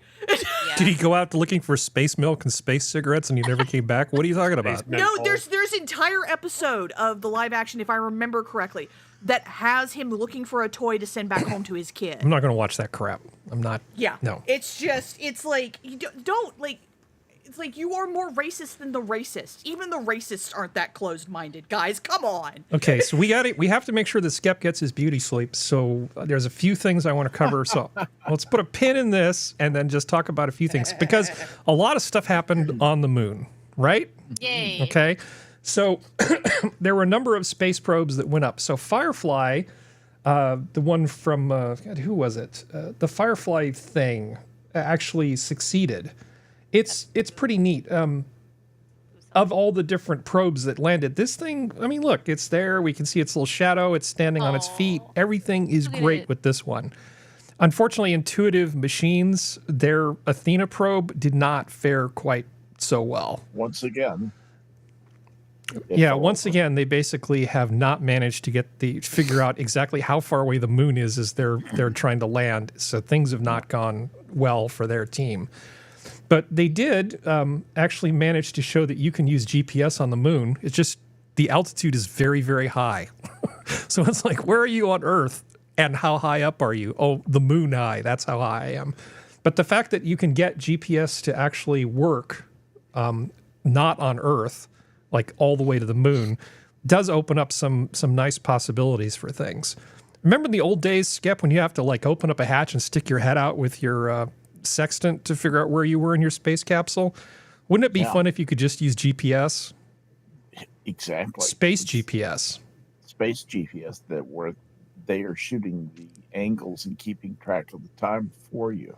Yeah, this does not mean that if you went up for you, that if you went up in space with your smartphone, that GPS would necessarily be up to the task. But the Blue Ghost probe, the one that went up, the one that actually managed to land, being able to use Earth-based GPS signals, kind of a nice thing. Kind of a nice thing. Okay. So far, we've already had one good outcome from this thing, but the other probe that crashed, that's just not good. Let's see. Do I have a link for that other one crashing? Especially if they made the same mistake 2 times in a row, and I think they did. I think it has to do with it. It has to do with the laser rangefinder that they were using when they were trying to land. They completely botched the landing a second time because of the same piece of equipment twice. Yeah, same, exactly. Yeah, I mean, the missions that we're talking about, NASA is essentially giving them money to do this. And we're talking on the scale of like $100 million for these probes. And compared to what it costs for them to go out and do an RFP and bid this out and do it the way they used to do it, that's actually a cheap date. You know, it is lunch money. And it's really annoying because the Athena probe actually had a bunch of cool experiments on it. Yeah, I mean, really cool experiments on it, which I would tell you about, except there's no point because none of them are going to do anything now because it's got about a day's worth of battery left. It's lying on its side and it's just going to die in a crater alone in the cold. It cannot charge. Yeah, it's basically screwed up. But at least the Blue Ghost Firefly mission is working great. So 1 out of 2, not so bad. We'll get more stuff out of this later. Astronauts will go well, I'm sure. Well, another recent thing that happened is this. So the space plane that I talked about that was doing the aerobraking maneuver, well, they don't announce these things ahead of time because it's supposed to be kind of secret when it's coming up and down. It was up there for 434 days in orbit, and they just brought it into land. And probably in another month, they're going to send up another one of them because they have 2 of these Boeing-made space planes. This thing, you can pack it full of whatever Space Force stuff you want, and it has a bunch of solar panels it deploys when it gets in orbit, and it can just stay up there for a very, very long time. And when you're done, you can just bring everything back. This is a great little piece of capability. As badly as Boeing botched Starliner, they've actually done a really good job on this thing for Space Force. Nice. Yeah. Excellent. Yeah. I think it's what, like 1/7 the size of the shuttle. The space shuttle. So you can't put people or anything in it, but it's still pretty damn cool. I mean, what else can you basically send into space, have it behave competently? You know, it's got a huge number of missions that it can achieve. It's a very capable vehicle. And then bring it back down with, you know, your payload intact. So if you wanted to do an experiment and involving materials or something, this is easy. This is great. It could be even a high altitude launch vehicle for something. Yeah. Something that shall remain nameless. Yeah. All right. Let's put a check mark next to these 3 items. Oh, let's see. Well, this is like a palate cleanser. Yeah. I'm afraid. We should do a palate cleanser, right? Always. Yeah, Always sure. time for a palate cleanser. So this says AI is getting better and better. Here's a bunch of AI cats working at McDonald's. It's actually frightening how good this animation is. Oh, that's cute. Oh, There you go, Sora. Oh, look at that. Oh, that's cute. I thought you might like that. Oh, I can't have burger. He's a cat eating French fries. That AI is actually pretty damn good. Oh, look, so happy. So does this qualify as a palate cleanser? Yeah, that's I awesome. understand where it's a bit where it's creepy and stuff. Oh, Yeah, that's yeah. creepy good. It's kind of dark, but good. You want sample? Good technique. Pan fried. Yeah. Anyway, Ears. that's AI video of cats. The tartar. Okay, let's show you something maybe not quite so wholesome. Okay, it's not that this isn't wholesome. It's just that it's really strange. Okay. I'm not sure how I feel about this, but I do know one thing. When you see this, you will no longer think about anything else. This will displace whatever bad thing is in your mind. So this is a channel, has 1,000 followers, called Boar Dance. And he makes videos of a sort.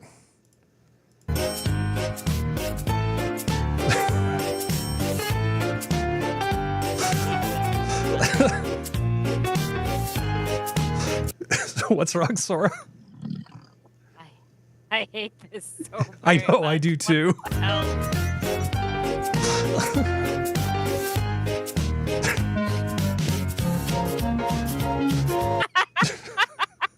Oh, this is nightmare stuff. Oh my god. It really is just nightmare fuel. Yeah, there's That's awful. it is really terrible. Here's his there's this how to train your dragon. It's like cosplay of a sort, right?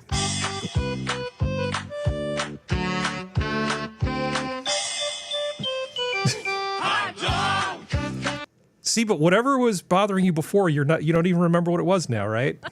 Death but Yes, I talent. do. It just Nothing but washes the talent. brain clean. It does. I don't even It's I a Places good brain all flush. worries. Good brain flush. yeah. It reminded me of how much I was worrying that I was low on ammo. I hate you, Harry. Yeah. Why would you show me this? Okay, well, we were talking about Hollywood a moment ago, and I know I constantly Here. talk about In-N-Out Burger. I'm going to do it again because I can. Yay. Okay. I did not know about this. After the last some award ceremony, it was like a Golden Globe thing. One of the actors decided to go to the In-N-Out Burger nearest the theater where the show is going on, and now it's become a thing where after the Oscars, the cool Oscar party is now In-N-Out Burger near the near the theater. Excuse me. Don't die, Harry. Although it's hardly as exclusive as getting into one of the coveted Los Angeles award show after parties, the Sunset Boulevard location of the beloved California chain does have a crucial benefit. It's a mere 4 blocks away from the Academy Awards taking place. In recent years, the food joint has become as much a part of award shows as the red carpet. After the festivities, it's not unusual for stars to stop by, sometimes with a statue in tow, to grab a burger and fries to cap off their glitzy night. Nice. That's kind of wholesome. The thing is that everybody loves In-N-Out Burger. Everybody loves it. And Chomos. I am one. Yeah. Last year's Oscar host, Jimmy Kimmel, put it this way: nothing against McDonald's, but on award show night, it's In-N-Out. Yeah. Yeah, I guess it was Paul Giamatti that started this whole thing. The burgers are better than McDonald's, period. Yeah. They just are. Yeah. Good burger. I like me some In-N-Out Burger. If there was an In-N-Out Burger in front of me right now, I would eat it, and I'm not even hungry because it's just that way. Yeah, exactly. So Super Mayor Tiffany Henyard, who we talked about last time, lost big in that primary. 90% of people voted for somebody who was not her. She's talking about running a write-in campaign. Yeah. Yeah, good luck. Now she's just sort of not showing up for meetings because she's sad. Also, she's on indictment, is she? Yeah, well, they managed to pay off some people who they owed money to for legal settlements and just get work done. They managed to do all sorts of things with her not being there. I cannot wait for her to be gone 100%. Good luck. She's going to go to prison. I promise you, she is headed for jail. Yeah. You guys Yes. familiar with the trolley problem? Yeah. The trolley problem? Yeah, Yeah, you know like, where you one have the person on one switch. track, 5 on the other track. Which one do you flip the switch to?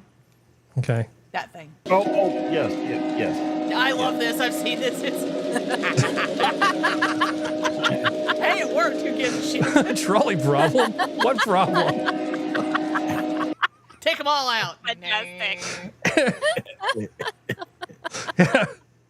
Get her done. I think my favorite one of the trolley problem videos though is some dad is showing his like toddler.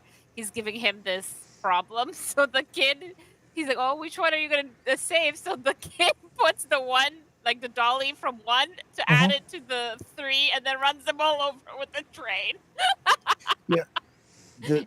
But what that says, when your code works, no idea how. I know exactly that feeling when I have, be writing some big, database manipulation, bunch of procedural code, and all of a sudden you change something you don't think has anything to do with the problem you were working on, and it fixes this other problem, and all of a sudden your code works and you don't understand why that happened. I know exactly what that feels like. Okay. So we have Sora and Serenity. Okay. I need you to. Okay. So this is a video, that thing I'm going to show. It's fuck around and find out in legalese. But it's not actually about the content of the video. What I want you to do is I want you to judge her workspace. I want you basically to judge her computer setup. Okay. I mean, the content's great, but who cares about that? What I really want is I want to see what the ladies think about her computer setup. Hey, Hannah. How do you say fuck around and find out in legalese? Should any party engage in behavior that is willful, wanton, reckless, or other? So what do you think, Sora? Do you like the picture frame around the computer monitor? No. So Serenity? I like the idea behind it. I think it's too thick, but I like the idea behind it. Do you like her? Let's see. I Otherwise think you can see her unsavory. pink That keyboard party here in can a moment. expect to experience consequences that are proportionate to the aforementioned actions. Hey, Hannah. Yeah, so she's got How do you say like fucker? the picture frame around there, and she's got like a pink and white So- keyboard. I think you would like that, Sora. So would this be an okay workspace for you, or is this just is it too, I don't know, legal core or whatever the hell this is?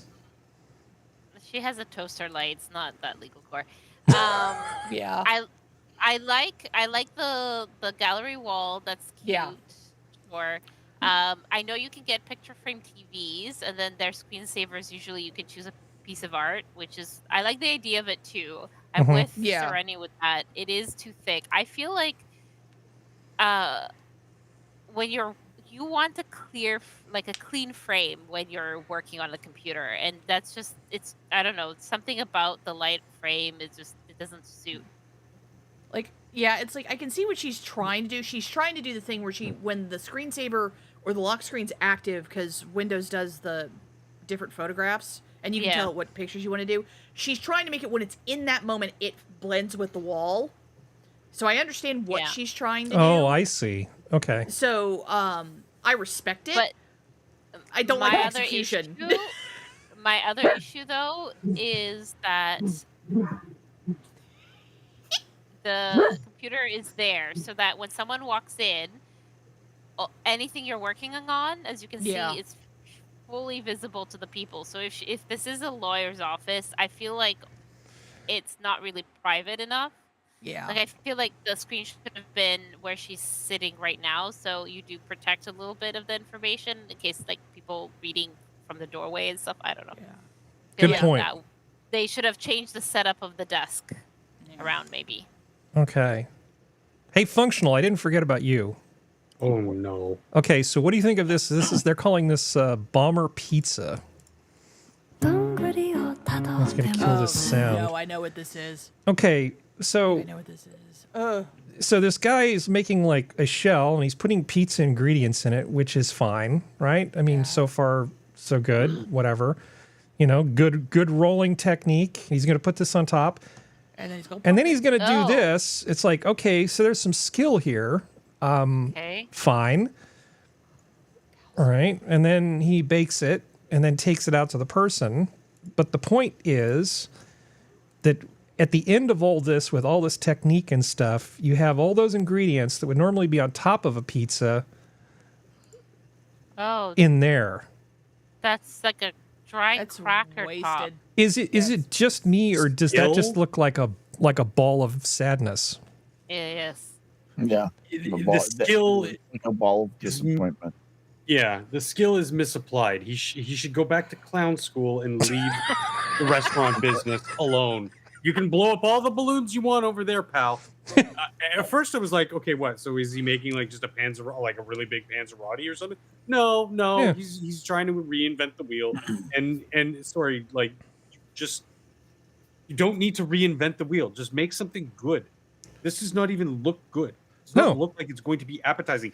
Part of the reason why a pizza is a pizza and tastes so, and is just such a good experience is you get that little mild char on the ingredients on top. Like some of the cheese might get a little bit of the char. Mm-hmm. Some of your veg and meat will get a little bit of that And char. 'cause you're pepperoni putting it in the cups. wood-fired The oven. pepperoni cups up and gets a little bit of Yeah, char on the yeah. edges. Yeah.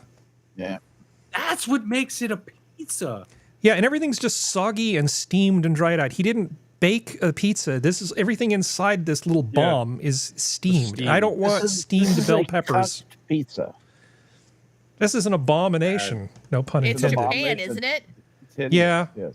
Yeah, that's the reason why. It should, The pizza. I respect the pizza. skill, but it's a terrible, terrible idea. Yeah. It's not pizza, and it's not good. Go With, back to with clown great power. power comes great responsibility. Great That is power. a misuse of talent. Yeah. All right. I knew when I saw that, that's like, okay, Functional needs to share my outrage because this is not good. People just got to stop doing this. Like, Yeah. Hey, Skep. Yes, sir. So supposedly we have the left has picked a leader for their Trump resistance, David Hogg. and that leader is Kathy Hochul. Oh Yep. God. she is claiming Thank she you. has been picked. Yeah, she's claiming Yeah. that Oh, she's been anointed, but okay. many make such claims, don't they? Yeah. Many are cold, but few are Make it frozen. till you make it. I mean, she is not, as a leader, she is not appealing.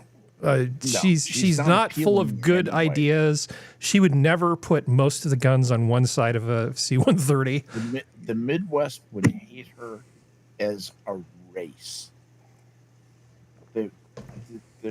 She has no appeal outside of New York. Really, truly not even outside of New York at all. Yeah. Yeah, she's not good. Sorry. Remember we talked about Gene Hackman dying? Yes. Yeah. Did you guys hear that they know the cause of death now? Yeah, very much so. Yeah. Yeah, I Right. guess his Very wife sad. had huntavirus, and Yeah. she basically died in some other part of the house, and he had Alzheimer's. So he just sort of passed away of a heart attack in another room, maybe didn't even know what the hell was going on. Probably shuffled around the house for about 5 days Yeah. before he passed. And of So course, the true. dog was in a kennel. He didn't even respond to the dog being in the kennel. The dog died probably of thirst in the kennel. I mean, the kennel, meaning one of those little crates. That's horrible. That's so sad. It's That just a is so tragedy. Yeah, sad. it's pretty terrible. And that's the reason why I don't like creating dogs unless it's purely for transportation. Yeah. I'm with you. Yeah. I am with you. I hate people who are like, no, you don't understand. You have to crate your dogs. I was like, if you can't trust your dog in your home by Yeah, itself, Get Or- a different dog. or a room, you at least a room. Get a if the issue is like, oh, we want him in a specific area, just get like a baby gate area. Yeah. You know, like the playpen, Yeah. because they can still you can train them to stay there, and then if something were to really happen, they can escape. Yeah. Like my mother has a rule that when we leave the house, if both of us leave the house, that we make sure that the toilets are completely like clean and flush and everything like that. So this way, if something happens to us and the dogs are in the house by themselves for a few days, they can at least get to the toilet bowls because they're all tall enough to. That's my mom's rule. I was like, God, I hope that doesn't happen, Mom. But Yeah. I get what you're getting at. Well, it's good planning. Yeah, well, if Yeah, you're and- delayed in getting home, that's a good idea. They So have hantavirus, huh? Yep. Hanta, Hanta virus. Yeah. I just isn't that weird? Isn't that, I don't mean weird. I mean, isn't that more obscure than not? Or am I Not there. thinking of- Not in the Southwest, unfortunately. not We wish it was more No. obscure, but Okay, it's more obscure than Lyme disease, but it's unfortunate, but it's less obscure than like measles. It's starting to come into vogue. It's Yeah, starting to it hasn't fire. quite blossomed because, of course, anybody who is an expert, spokesperson for the scientists, not the people doing the actual work, just the people who talk about the people doing the work. Right. They'll tell you that it's global warming that's causing it. Right. Yeah. Exactly. I'm looking forward to Right, catching right, sleeping okay. sickness from the mosquitoes that are kind of come up from the Amazon or This is whatever. for plastic straws. Yeah, that's pretty terrible. Okay, so we did Angel of Death. Okay, so I have this filed under Oakland/hipsters. So the hottest new Bay Area bar is a disgruntled ex-neighbor's apartment. So essentially there was a guy who lived above a bar who was just very unhappy and finally left. So they decided to essentially take the residential apartment above the bar and turn it into another sort of hipster hangout thing. That'll teach him. That'll teach him. So he's gone. So they're actually getting like mid-century furniture donated on but from a local museum of mid-century furniture in Richmond, I think. So they're putting a lot of effort into this thing. So on the one hand, I kind of like this because I love spite anything, but it just stinks of Pabst Blue Ribbon, and it makes me want to hit somebody. So I'm not sure quite how I feel about this, but I like the spite component of it. What's wrong with PBR? Hipsters, PBR. Pabst Blue Ribbon. I know. No, Yeah. I know. I said it is PBR. Trust me. No, worked at PBR is college, yeah. fine. It's just shitty. Okay, it's just basic Just bitch just busting your American balls. beer, right? The problem is that hipsters are so into it that there's an app that was created like 10 years ago to help That I didn't hipsters, fedora-wearing, trilby-wearing hipsters find bars that serve PBR. There was literally a PBR bar locator app that was made like a decade ago. That's terrifying. Now I want to hit somebody. Yeah. Because PBR, like, why? If you're going to drink beer, drink something good. It doesn't even have to be expensive. Yep. Well, accolades from the Michelin Guide and Esquire poured in. Not everyone was a fan of the buzzy new restaurant. Their upstairs neighbor, Christopher Cantor, continuously complained about the noise. He wanted to speak to the manager, culminating in multiple lawsuits. So when Cantor moved out last January, Flores saw an opportunity. On March 7th, Snail Bar is opening a new cafe and listening bar called Upstairs in their neighbor's former two-bedroom apartment. There was no doubt in my mind that I had to do it, Flores said. Nobody's ever going to live up here peacefully. So It's a great story, too. Great backstory. about $300,000 later and a year and a half of the nightmare of getting a residential unit rezoned as a bar, Upstairs is nearly ready to open. The cozy space still retains an apartment-like feel, but with a state-of-the-art DJ booth, mid-century modern furniture, colorful paintings from local artists, blah, blah, blah, blah, blah, blah, blah, kitchen. I really do like the spite component of this.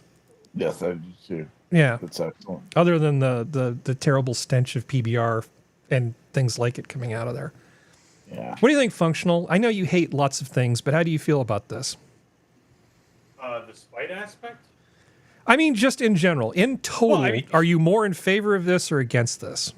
Oh, I'm definitely in favor of it. Okay. I mean, there's a place here called the Beer Can, which is basically just an apartment above a furniture store in downtown Toronto that I used to regularly DJ at.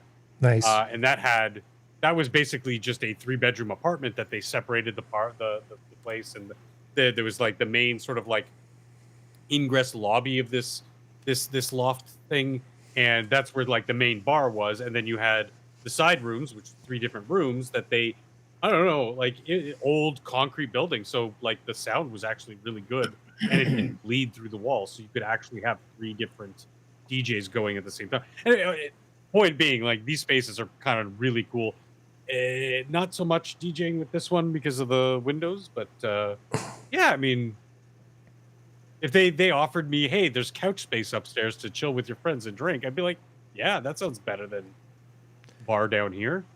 Well, yeah, if you had like a largish group of friends just taking that corner at about 10 o'clock on this picture, Yep, Yeah. that'd that would be pretty great, actually. Yep. And as you can actually see down on the right side there the techniques. Yeah. Those are turntables, so that's a DJ booth. I'm not anti-fun, and one thing I do The really back like is about it, kitchen to bar. in the pro column, is I do kind of like the vibe. I would much rather eat pretty damn good food in a comfortable place than go to a place with slightly better food where everybody's got to stick up their ass. That kind of stuff. I cannot enjoy my food in a super fancy fine dining environment most of the time. The food has to be it has to basically be destination worthy before I want to put up with that crap. If I just wanted to hang out and drink some old fashions made out of Maker's Mark or Bullet or something, I would totally do that in this place. Yeah. That would be just fine. Yep. Yeah. Just be big fun. The art on the modern bullshit art on the ceiling is a bit much though. But it probably helps with the sound quite a bit, right? Functional. Yeah, that's soundboard. Yeah. That's underneath the canvas. That's a That is what that soundboard. is. Yep. It's also probably the a neighbors that are baffle. above them, probably, so this way they don't. I have don't a think that problem there's with it. anybody I mean, they above could've- them, though. Painted it to look better, but Yeah, yeah. agreed. Yeah. Agreed. Okay. Bar. They might have gotten a deal on it because it was stained. Well, I mean, the fridge is neon green, so It's beautiful. Yeah. I love this. This is so good. Yeah. I would Yeah. love to visit this place. All right. So we've Yeah, I would officially like to decided visit too. that I heard that. Minions of the Zoo approves of this bar. Yay. Right? Okay. Good. Let's go, Bar Nixie. Yes. That will Okay, probably let's get me read. canceled. I have this one thing I really want to do, but it's going to get me in so much trouble. I think maybe this will be an after the show thing.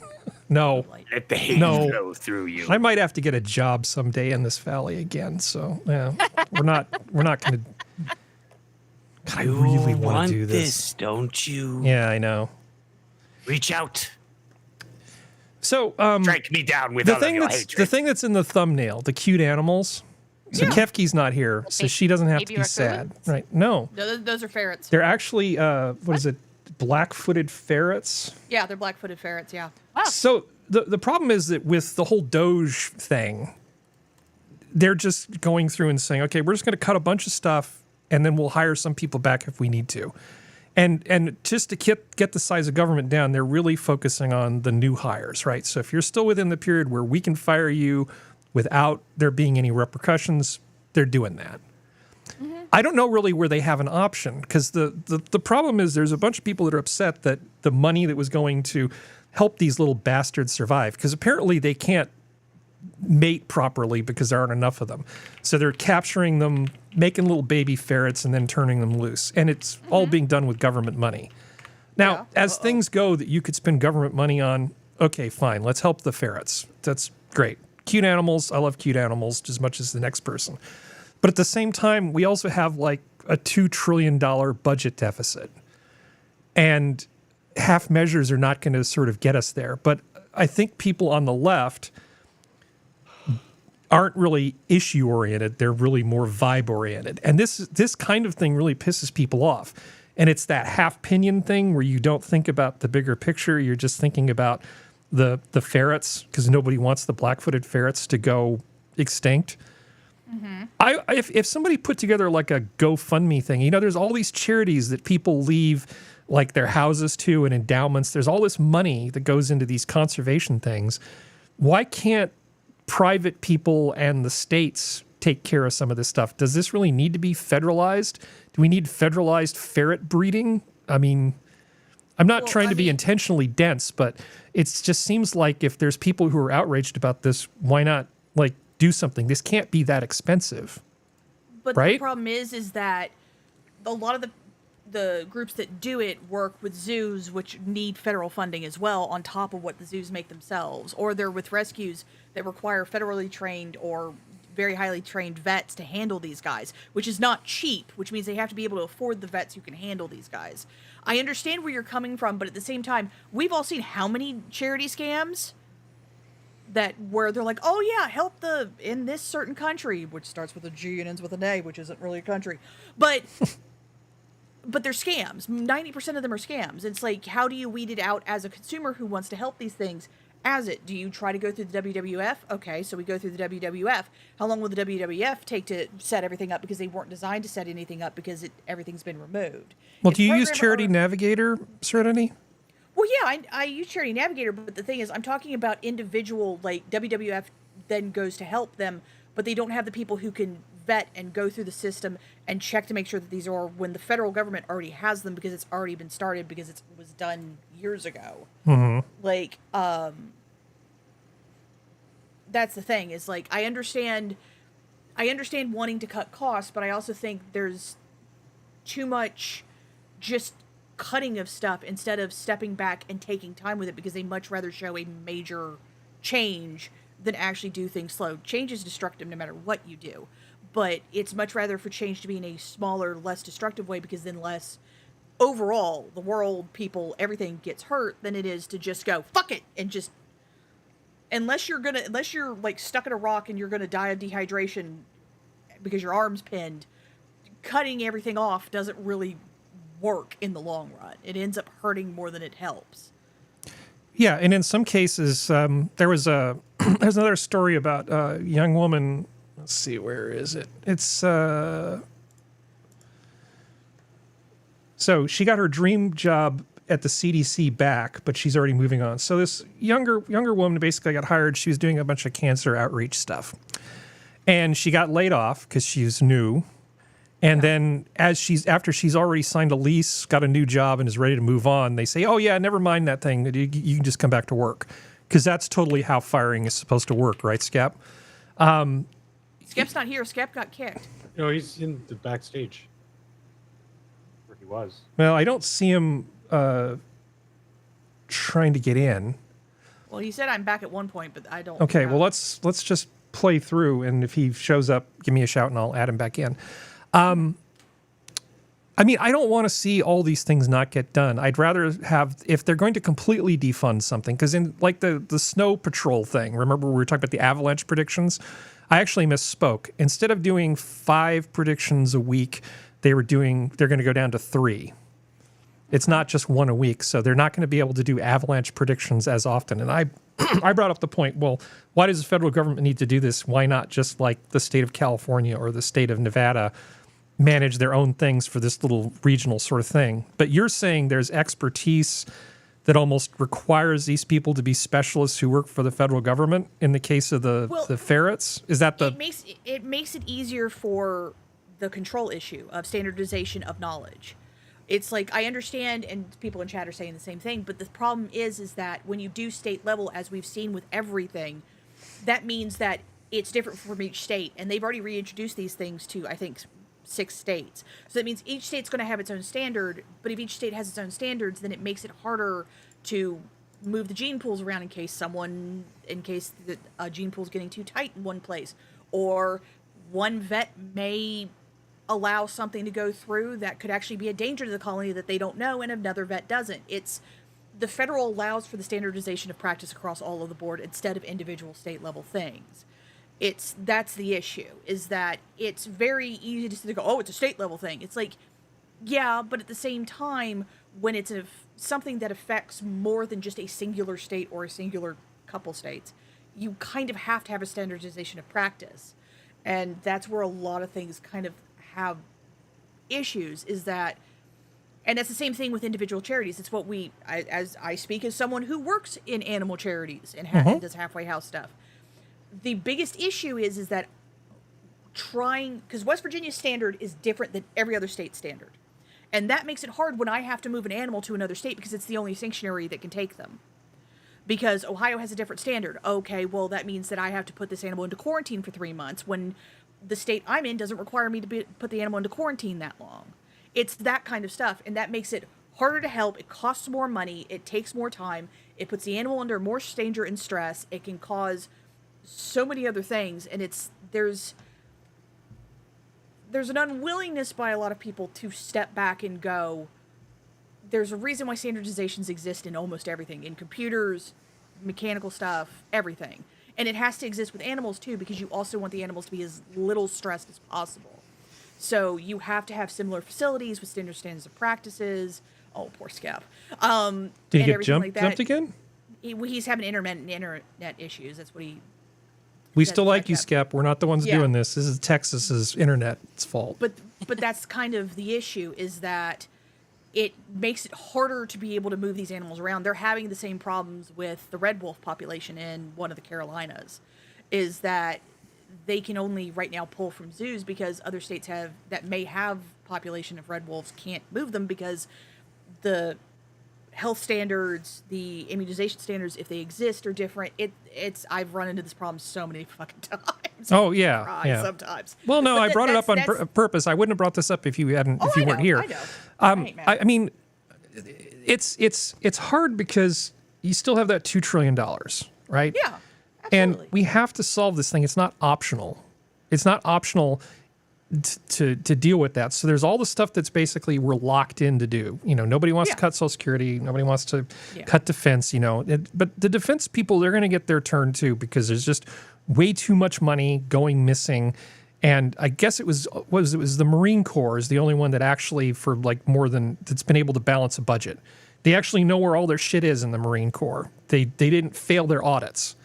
All the other branches have got some splaining to do. Somehow there's going to be stuff that just isn't going to get done at the federal level because there's just not going to be any money. And borrowing money to do it's not going to happen. So I just sort of think, well, we could crowdfund some money.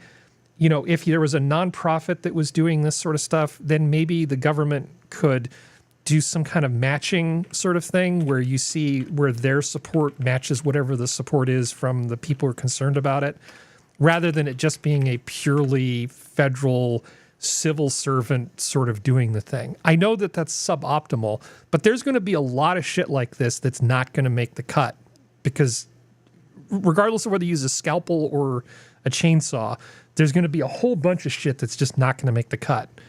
And I feel like if people are really motivated to take care of these things, that private citizens might need to step up. Maybe this is a poor example, but there's going to be a lot of stuff where private citizens are going to have to put their money where their passion is, I guess. And I get that, but the issue is, and we've seen it with the Humane Society, or at least I have.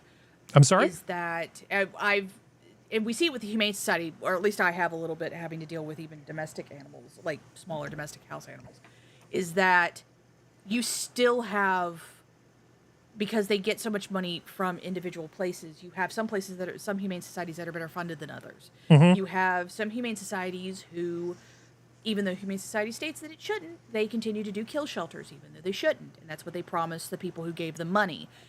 Once again, federal regulation at least allows that. So if they could somehow federal regulate but not give money, that could work. But at the same time, how do you make them hold to that federal regulation if there isn't some kind of pushback if they do not abide by it? And money's the best way to control people.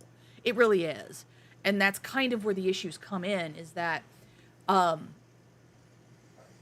they're prairie dog killers.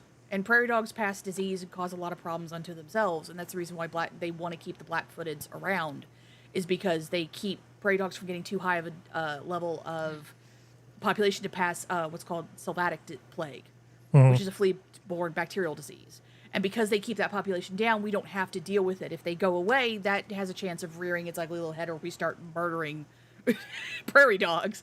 But that's kind of the issue, is that I understand it, but as well as having a background in accounting, I understand that doing whatcha and just cutting stuff has these problems where, yeah, you'll lose some of the shit employees. Absolutely. You'll lose some of the lazy piece of craps who just would sit there and do nothing. But you're also going to lose the good ones who then go on to more private sector that can pay them better, and then we never get them back. Well, and that's another problem. Well, I mentioned previously the superconducting super collider. That set high energy physics back, in the United States like decades, and handed essentially the world premier role in that to the Europeans at CERN. Now, whether that matters to you or not, I don't know. That's an individual thing. I'm sure many people don't think this sort of stuff is important. But a lot of the technology that we're getting comes from this fundamental understanding of these things. Certainly not going to get any teleportation anytime soon without stuff like that. But, excuse me. Still not quite over that cold. Okay. All right, so let's see. Do we have any more palette cleansers we need to do before we go? Oh, yes, we absolutely do. Why are people so excited about memes of J.D. Vance? Are you familiar with this? No. He's the new one to hate. No, that's not it. It's not about hate. Honestly, these are even people who like J.D. Vance that have just decided that his face looks funny on other things. It's not even people who support him are involved in this this thing. So I brought up some of the J.D. Vance memes. They're putting his face on like lots of things that are not J.D. Vance. Here's J.D. Vance as a lion. Here's J.D. Vance as a young woman. Here's J.D. Vance as the Stay Puft Marshmallow Man. Here's J.D. Vance as a tiny hippo. Which is like 50 Shades of Wrong, right? Here's J.D. Vance and apparently Tim Walz as Teletubbies. There's whatever the hell that's supposed to be. I guess that's SpongeBob. Some sort of SpongeBob reference. Yeah. Patrick. So Tim is Patrick. Star. Apparently he has one eye and some broccoli. I don't even know. This is obviously some sort of video game reference. Looks like some kind of Quake Doom sort of thing. Then there's this. Oh God. There's that. Memes used to make sense. No, this In is my just day. this is basically just JD Okay, Vance. that one's funny. That one's funny. This is actually my favorite, funny. as that giant sphere thing in Las Vegas. This is great. I like that one. Ninja Turtle JD Vance. McNugget JD Vance. Oh God, the old school. Burke's meme JD Vance. Oh, Ermagerd. Ermagerd. By the way, all the books say helicopters now. They've just changed the title. Apparently he's big on helicopters. There's that. So yeah, there are so many JD Vance memes showing up on Discord. I've completely lost track of how many of them there are. Some people seem to be absolutely obsessed with these damn things. Why? I don't know. I honestly do not know. Okay, so you were blissfully unaware of this until I brought it up to you. Most things in life, yes. Okay. All right. This is less terrible than the boar dance guy. Yeah. I've seen a couple of these too, but like I didn't. But you didn't know what the hell was going on. Still don't know what the hell's going on. Yeah, it's still a little. I mean, Twitter is. Can I say mean words? Within reason. Twitter is nothing but faggotry. I mean, that's the way it's always been. And struck off the internet. Thank you. Woo! Good night, everybody. According to Assassin, he's the new Pepe the Frog. Here, I'll fix it. Here. Hello, faggot lovers everywhere. I've a message for you from Birdseye. Birdseye faggots will appeal to your whole family. They've made them with lashings of gravy, but they've gone easy on the spice because kids don't like them too spicy, apparently. Birdseye even suggests that people who don't like faggots could enjoy these. They live in home. We were talking about English dishes. So when Functional is talking about that, he's referring to the 1970s, 1980s English term for meatballs and gravy, right? I mean, do you want me to just call people meatballs? No. With peas and mash? It's totally fine. It's totally fine. Gravy? Because it's just so much easier to just say faggots, because I love faggots. Yeah. Pork faggots, beef faggots. Yep. Do you even make chicken turkey faggots? Sure, you could do that. That'd be interesting. Maybe I'll try that. Let's see. Oh yeah. Oh yeah. Yeah. There you go. It's this a sign at a gentleman's club called Little Darlings, and underneath it says Doge made us cut the 3 ugly ones. Respect. Yeah, that's pretty great. I'm such an overgrown child. We have It works. we have a gentleman's club here that has all sorts of funny signs all the time. It's like it's a local darling here. Mhm. They always make funny ones like this too. Great. Everyone waits to see, especially if it's something political going on. What are they going to do next? Fantastic. Yeah. Yeah, it's good times. No, I'm just trying to see if there's anything else you desperately need to see. Probably not. Richard had called them the day shift. They got rid of the shift. shift. I actually That's know mean. people. I know a couple people who used to regularly go to a gentleman's club in Sunnyvale because they had such a good buffet. I mean, yeah, you'd have to pay like a $20 cover charge or something, but they had like That just sounds Meaning- wrong. they on had like so a really many good levels. buffet. Oh, Just that's ew. funny. Just ew. Yeah. Super sushi. Oh God. This is what sharks hope for when they bite into undersea fiber optic cable. Exactly. Oh, that's funny. Yep. Yeah, I good mean, times. it kind of looks yummy, actually. Just pick It just out the looks middle like it's gonna ingredient. be like a massive like steak sized on the middle of your plate. Yeah. Makes me want to have sushi though. All right. Well, yeah, we should probably wrap it up because we don't have any more Skep. Is he still trying to get in? No, we've I don't lost see it. Skep. So, anything else from anybody before we go? Be good. Sleep well. Drink your water. Yeah. Exactly. Drink plenty of water. Walk slowly and wear loose-fitting shoes. There you go. Yeah. Crush your enemies, see them driven before you, and hear the lamentations of their women. Once you have the customer's money, never give it back. And with There you that, this has been your Minutes of the Zoo for Saturday. Thank you, panel. Thank you, chat. The zoo is closed. Good night. Like the 24th rule of acquisition, war is good for business. I thought that was the 25th. Peace no, is good for that's- business. That's peace is good for business. Exactly.